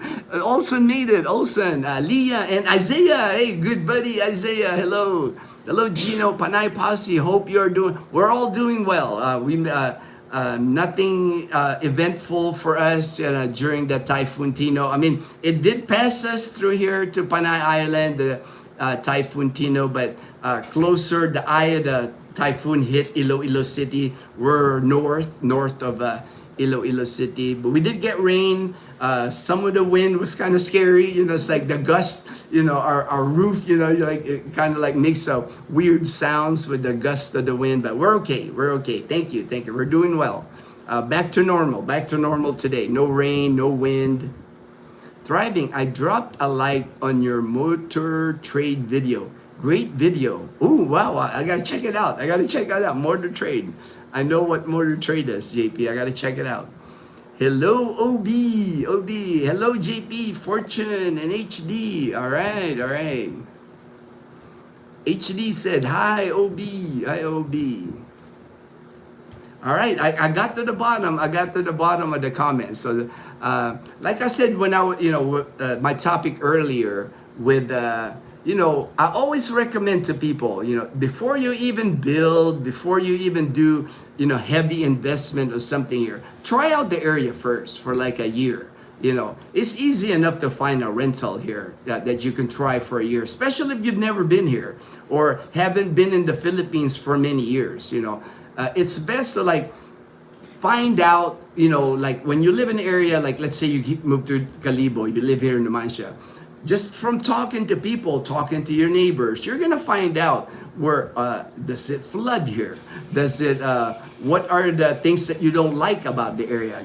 Start talking to people. That's what you'll learn a lot about the area doing that.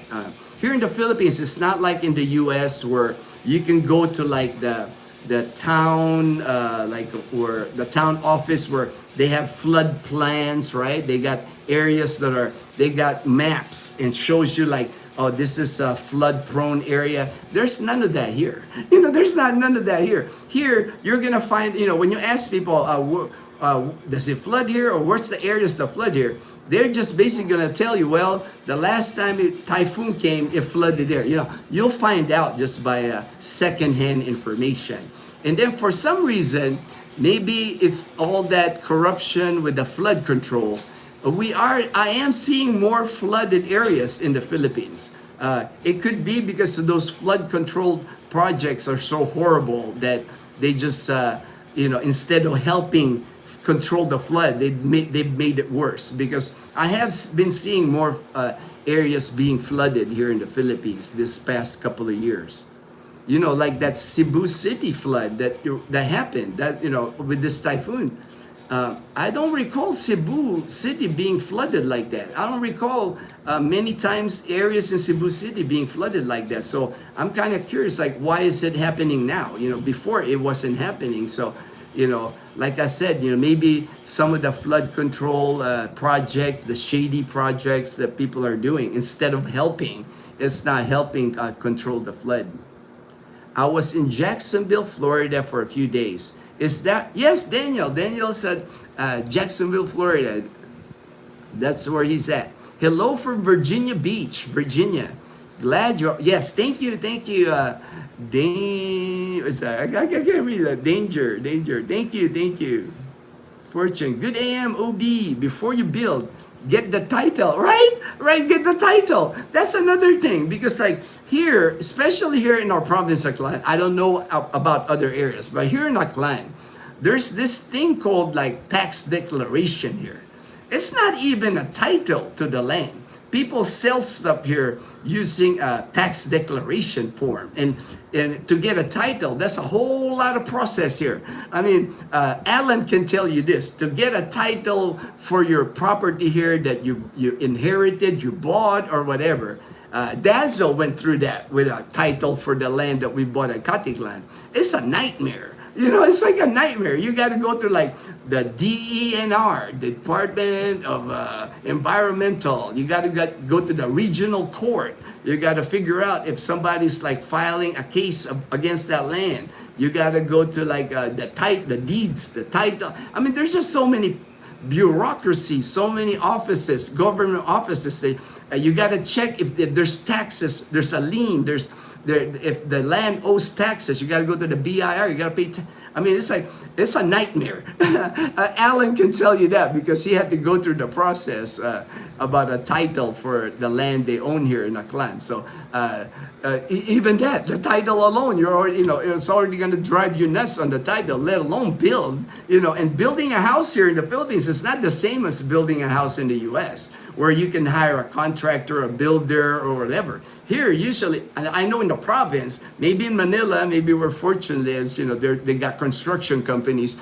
But here in the province, it's usually like it's somebody's uncle, somebody's cousin, somebody's like, and a lot of times these people, they don't have licenses. They don't have like a plumber license, electric license. They're just like, oh, I can do that. I can, like now, if I'm building the extra room here, I'm looking at my neighbor because my neighbor added a room 2-3 doors down from me. So I'm gonna see what kind of work they do. This crew right here. I'm gonna find out from my neighbor after the work is done. I'm gonna ask you, hey, did you like them? It's like, would you recommend them? How much did it cost you? And then I'll start talking to them about building me another room here. But there's just not that process. There's no building inspectors here in the province. If you build something here, a house, whatever, there's nobody at government agencies that gonna come in your house. The house inspection, how in the U.S. they got house. There's none of that here in the province, and which is kind of like a good thing, right? Because it's less bureaucracy, less if you're building anything, you don't have to deal with permits, you don't have to deal with like inspections and all that. You pretty much can, heck, I can do it myself if I was a do-it-yourself guy. It's like, I've seen my other neighbor, he did that, he just like told the HOA, he drew up plans for the HOA to get approval on an addition to his house. And he did it himself because he's a handyman. He likes to do things with himself. GP, I am planning on a barako. All right, after I arrive. All right, then, Barako, we'll go. I'll find you that dealership, JP. We'll head to the Barako dealership. Barako is a motorcycle here, and correct me if I'm wrong, JP. I think it's Filipino made. That's why it's Barako. Barako is like in Philippine. Barako is kind of like a tough, tough thing. It's a Barako, but I think it's a Philippine motorbike. Maybe with parts from China or parts in Taiwan, but it's Filipino assembled motorbike. If I'm not mistaken, JP. But he likes the Barako because JP's like looking at the reviews of the Barako. Great tips, Alan said. Great tips, Gino. When we built our home in Calibo, we made sure it's 1 meter off the ground, right? You could do that here. You can do that when you build your house. You can dump a lot of material to raise your house. When they build your foundation, that way it's elevated above the street. Common process. Very smart, Alan, of you to do that. Our home in Argao. Yep, in Argao. I know where Argao is. Dazzle went to Malay National High School, so Dazzle pointed out to me where Argao is in Caticlan. Will be 3 meters off the ground because it is near the beach. See, I mean, Alan's planning. He knows the deal here. He knows the deal because you have that capability here. If your land sits like on sea level, or there's a river nearby, just dump a whole lot of stuff in it and raise it, and then build your foundation, raise it up. You can do that stuff here because, again, this is the wild west here. You don't need there's no rules, regulations. You can, for me, just do your thing. Nobody's gonna bother you. Especially most people here know somebody that works at the mayor's office. My relative works for the city. There's always somebody here that. If there's a rule or something, there's a ways to get around the rules here. HD, JP, best of luck. Cash is king here. Yep, cash is king, and you got to bring cash. But you can do wire transfers. I don't feel comfortable carrying that much cash on large purchases. Me too, HD. When we paid for our car, I was at the bank, I was getting the pesos, I had a backpack, I had Bumblebee at the time when we bought the car. And, the bank counted like 625,000 pesos, stacks of 1,000 peso bills. And they had that machine. And the girl was like wrapping it, handed me all. Man, I was putting it in my backpack, looking around the bank. It's like I told Dancel, the minute we got out the bank, we got on Bumblebee, we head straight to the dealership, straight to the cashier. I said, hey, I got the cash. I was giving, it's like, but it's safe here. It's not like, of course I'm over exaggerating, but I've never seen anybody, I'm sure it happens, but I've never heard of anybody in Calibo get mugged. Mugged at night, or somebody getting money at an ATM, what's that, like stick up, give me your money. I have never heard that here in Calibo. Just because if that happens in the Calibo and you get caught, man, you're gonna get a beating. It's like people in the street here watch out for each other. If you do something wrong in Calibo, a crime in Calibo, shoplifting, or they catch you stealing something, and the people catch you, they're gonna beat you down, man. The police take their time. The police is not needed. This is a small town. Numancia is the same way. I feel safe walking in Numancia at night. I don't hear crime. I just don't hear crime here. You never hear shootings. You never see carjacking. That's never. I've been here 14 years. I never heard of anybody get carjacked there. Somebody put a gun and give me your car. Never happened here. Like I said. I would know because if we get posted on Facebook here, I feel safer here than when I lived in the United States, even at Tucson. In Tucson, when I worked at St. Mary's, the downtown area, man, nighttime, you don't want to be going downtown area of Tucson. There's areas of Tucson that are shady at night. It's like carjacking happens. There's gangs. We don't have that. We don't have that here in Calibo. Fortune, Department of Environment and DNR, man. That's another step you got to do when you're purchasing land here. You got to you got to go through their, whatever bureaucracy, whatever. Sometimes, they're waiting for that, slip the money to get your. Usually here, what happens is like if you're needing a title for a land, or you usually. Of course, if you're gonna buy land, usually it's got to go through an attorney. Make sure you get an attorney when you do that. And then when you have to go through the process of getting a title with the government agencies, just pay a fixer. People say there's no longer a fixer here. There are fixers here. Pay the fixer. Pay the fee of the fixer. That way, you do not have to waste your time lining up at every single government agency. The BIR here, for if you got to pay taxes on the land, they open at 7 a.m. There's already a line of people just to see the receptionist. It's like just pay the fixer to handle the land title for you. I did part of my transaction using a new credit card to be new member point bonus to offset the 3% surcharge. All right, just HD, just warn you, man, be careful with your credit cards here. It's like me, I gave up on credit cards. I no longer have an American credit card or Philippine credit card.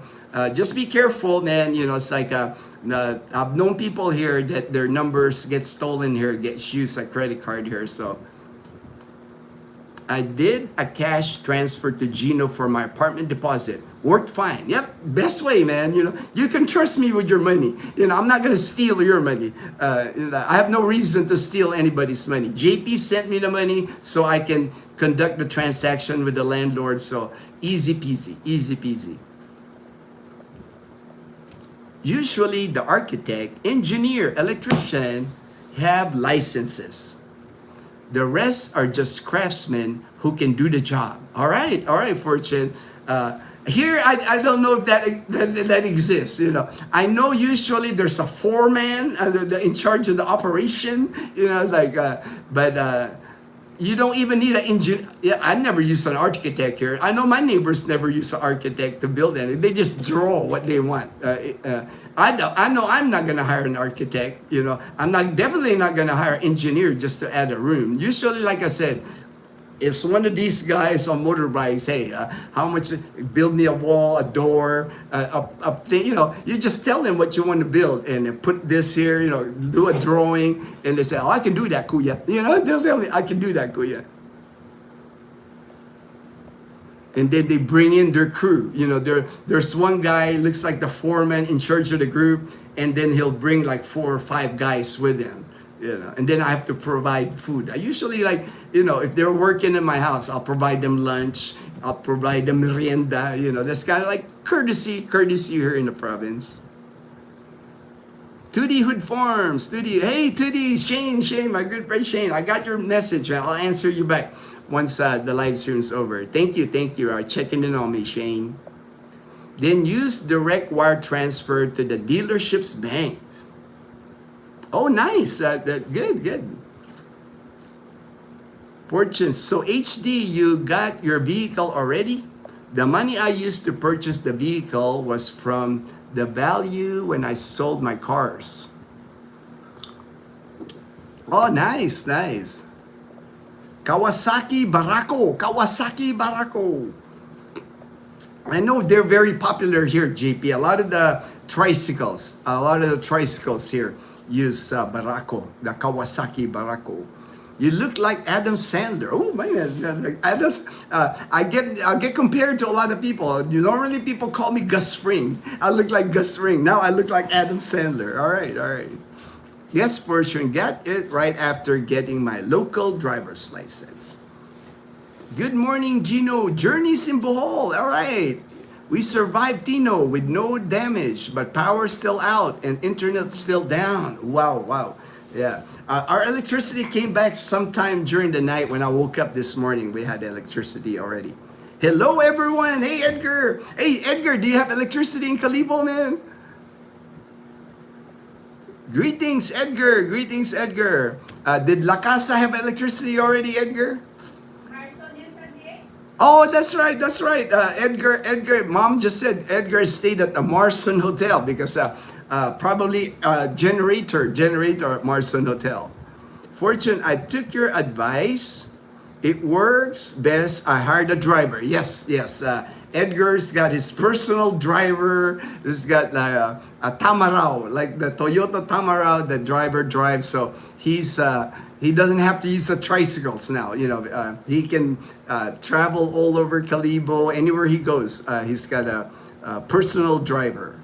Fortune, nice HD. The truck I got costs half the amount as when I got my sports car. Everything is manual, even windows. Oh, wow, nice. Half price. Congratulations, HD. Alan, Gino, did you feel like a congressman with all that cash? No, I didn't feel like a congressman. I was like, hurry to dump that cash to the cashier and have the cashier count it. And of course, the Toyota dealership, Ellen, didn't have one of those machines. So she actually had to like remove the paper, like every bundle, and she had to count it. You know, and I was like, I stood there in front of the cashier, like, watching them count my money. Nice, Edgar. I don't think it will cost as much there than here in Manila for a driver. Yeah, definitely cheaper here, Fortune. Anything here in the province, Aklan province, compared to Manila, domestic helper, driver, you name it. Everything's like cheaper here, for sure. Manila, everything's like a higher price in Manila. Just get him when you need to go very far. If it's just around Kalibo, you can just get trikes. Ray, all right. Hey, slept in. Morning, y'all. All right, Ray. All right. Good sleeping in, man. That's good sleeping in, Ray. You're retired. That's what you do, brother. When you're retired, you own your time. You can sleep in any day that you want, Ray. Good AM, Ray. Good AM. We got sun back now. So Tagaytay should be great today. All right. Good weather in Tagaytay, where Ray in the Philippines is, where Fortune in Bacoor. Work from home. I know Fortune says work from home today. He mentioned that to me last night. Fortune, your extra room, just get the men to do it. Oh yeah, when I had the extra room, that's why I'm watching my neighbor.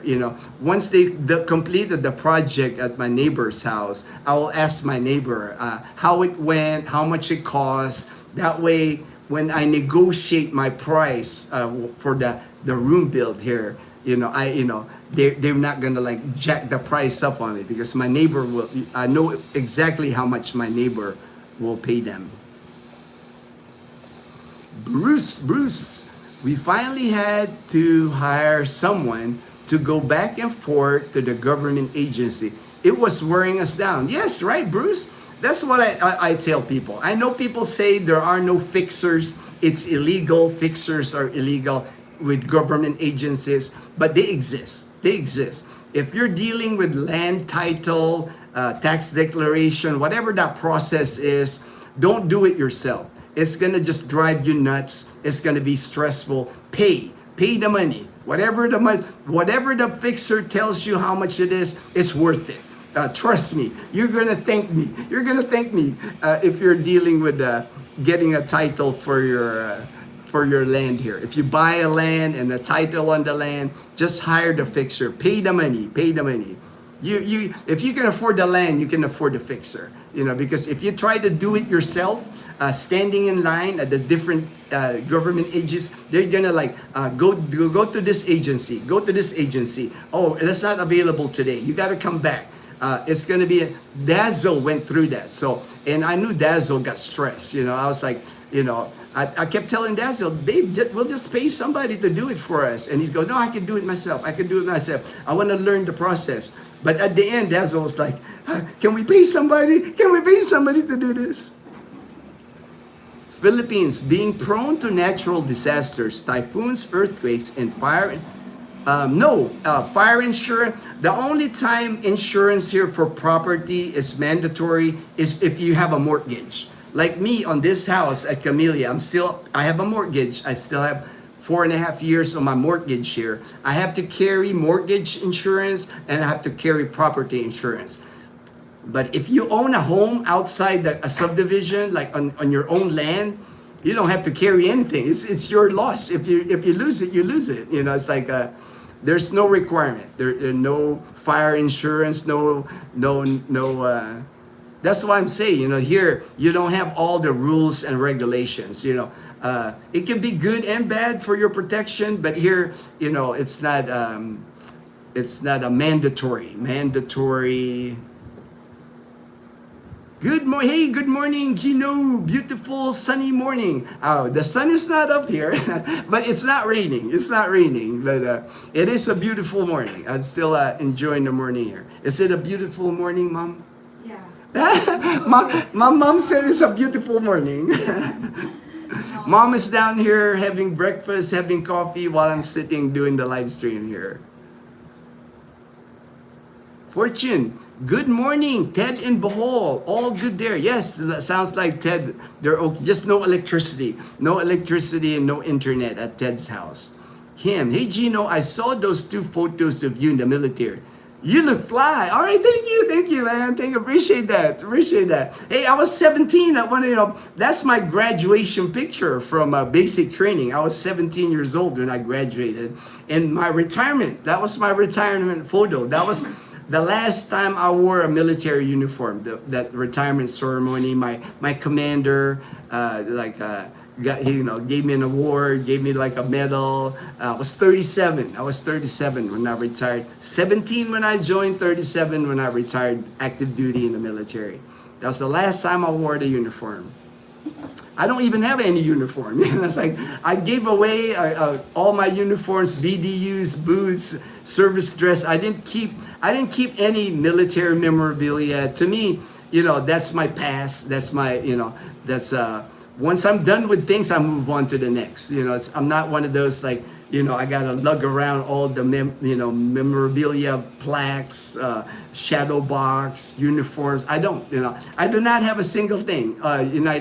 T-shirts. I got T-shirts that people give me. Like Evelyn gave me this Air Force shirt. I do have a coin. I have one coin. I used to have like at least 50 coins. Coins in the military, challenge coins is what they're called. Usually when you do a good job, a commander will give it to you. I had about 50 of those coins, different coins. But I gave them away when I left. Like I said, man, when I left the U.S., man, I wanted to travel light, man. You know, I was not gonna carry stuff that I had no use for. You know, that's why I gave it to family members.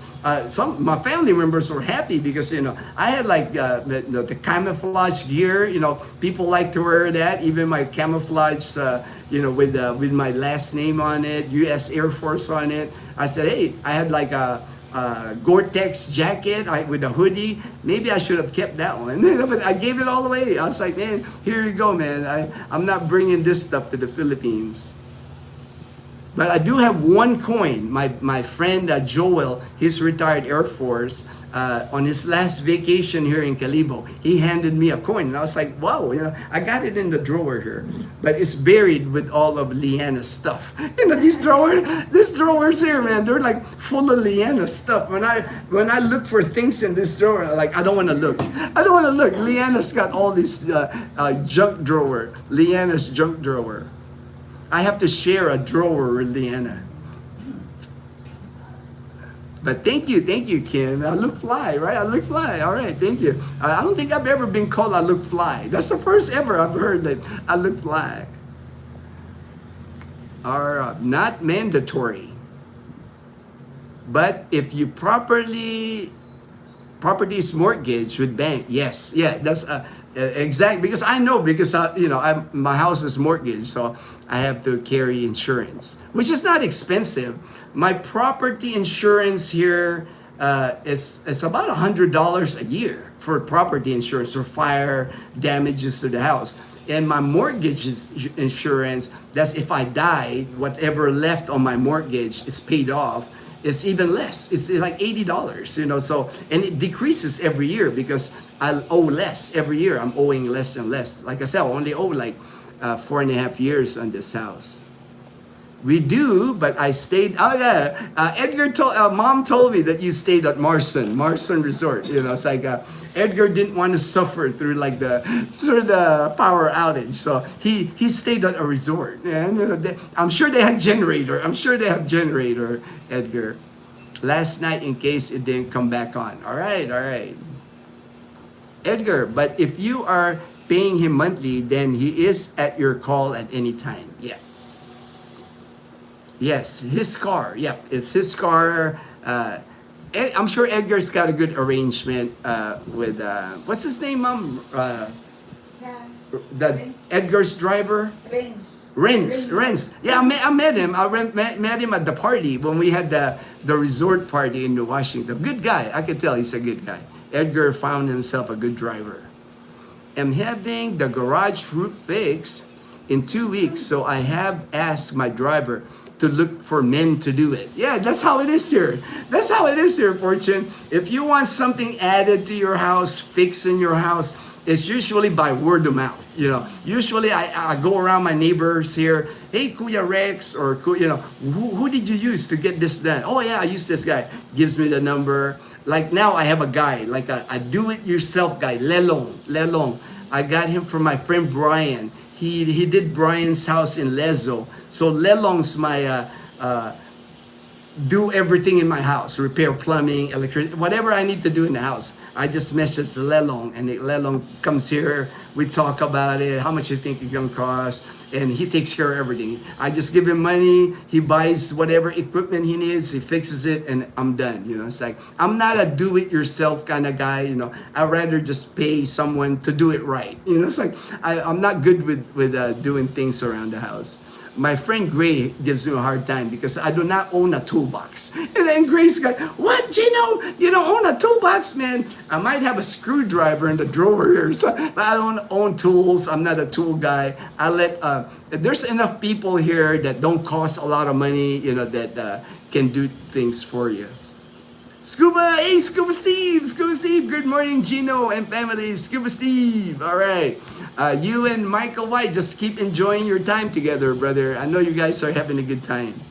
Maybe another trip to the beach. Another trip to the beach, man. On that chariot. Like, I like how Scuba Steve, when he drives the chariot, it's like he's honking at everybody. It's like he's on the highway there on the chariot. A chariot is like it's a motorcycle with like seating in the back for people. Three-wheeler, right? One wheel in the front, two wheels in the back. Very popular here, the chariot. Got like a awning on it, like a roof, that way if it rains you don't get wet. And Scuba's like flying on the highway, beep, beep, beep, he's just going on the highway, man. Really cool. Filipino, Pinoy, yep, Filipino. I'm Filipino, yes. I'm American, I'm Filipino, dual citizen. I'm a citizen of the United States and I'm a citizen of the Philippines. Good AM, Steve. It is sunny here. Low visibility fog. Ooh, fog, man. Dazzle likes fog. Shorty likes fog, Ray, because we don't get that. We don't get fog. The only time Dazzle saw fog was when we went to Baguio City. And she was like so amazed about it. We're sitting in a cafe and a fog rolled in and Dazzle was like going, what is this? What is it? Is this the clouds? She thought it was the clouds. Pinoy name, a color that starts with M, all right? It's crazy, you look older than your mom. I am, I'm older. Mom is Dazzle's mother. I'm 59, I'm older than mom. But I call her mom out of respect because mom is Dazzle's mom. So I married Dazzle, so if it's Dazzle's mom, she's my mom. It's like, that's how it works here in the Philippines. I don't know the dynamic where you're from, but here in the Philippines, age doesn't matter. You pay respect to like the title of mom. She earned her title of mom. Sun's out and my smile is out. All right, Michael. Michael S. Everybody on the live stream last time was Michael. Every time it was like Michael Dazzle, Jason Michael. Everybody was Michael at the live stream yesterday. Just had some breakfast, then shower, walking, coffee, haircut, and then some vlogging with Che. All right, have fun, man, have fun. If I'm available, if I'm not running around, I'll try to catch her vlogging with Che. For sure, I'm watching your videos, Michael. I'm a subscriber and a supporter of your channel, man. I think you will do great here. I think you and Che will be successful with your channel.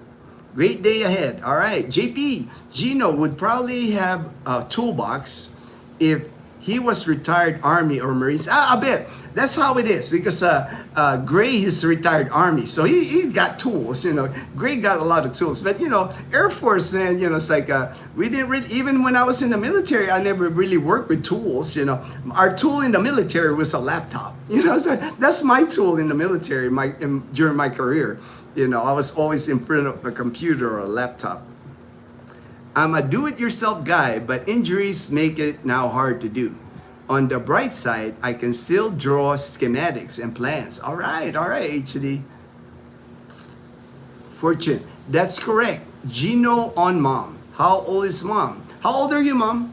51. 51. Mom is 51. I'm 59. I'm 8 years older than mom. But I consider her my mom because she's Dazzle's mom.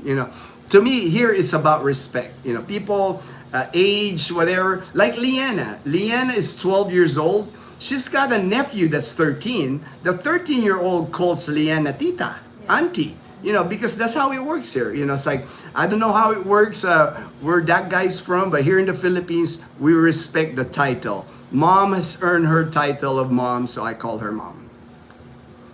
My sister-in-law, Gladys, U.S. immigration lawyer, is older than the wife, Joanne, of her kuya, Hubert, calls ate. Yeah. It's like, it's all about respect. Here, it's all about respect.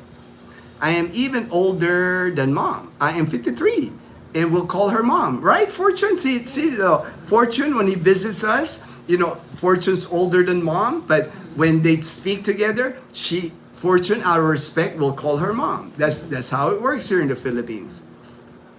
LOL, have lots of toolboxes and kits. I know. Like I said, Daniel, my good friend Gray, he gives me a hard time all the time.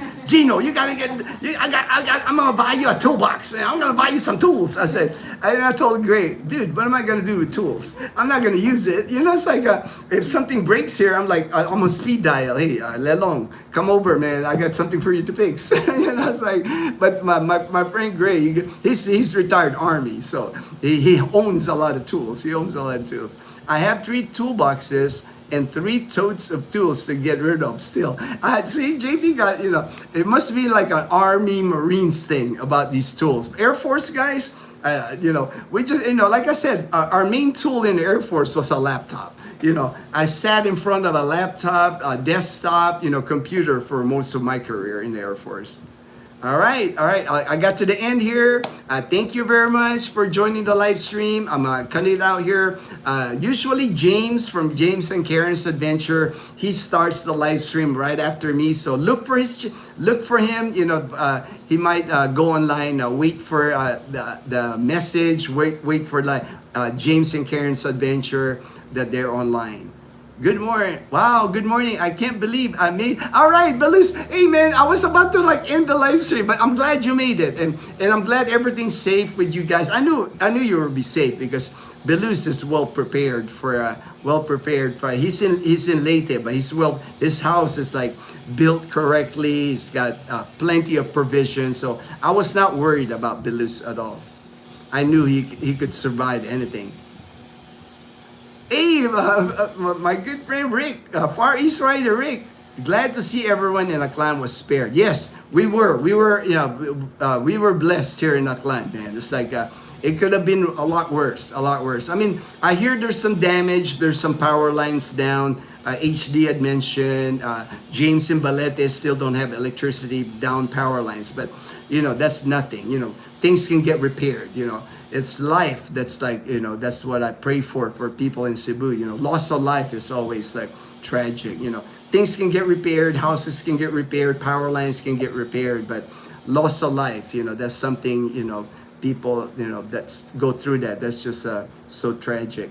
We called the house and everyone is well. All right, down to, all right, 6 to 7 days. All right, I'm going to see you, man. Yeah, Rick and I, we're going to be doing sadsad, man. We're going to do sadsad during Ati-Atian together, man. And I always, when Rick is here, I go to the house. Rick's house is one of the stops I go where free food and unlimited food at Rick's house. Can't wait to see you, brother. My Air Force brother Rick. Aim high, brother.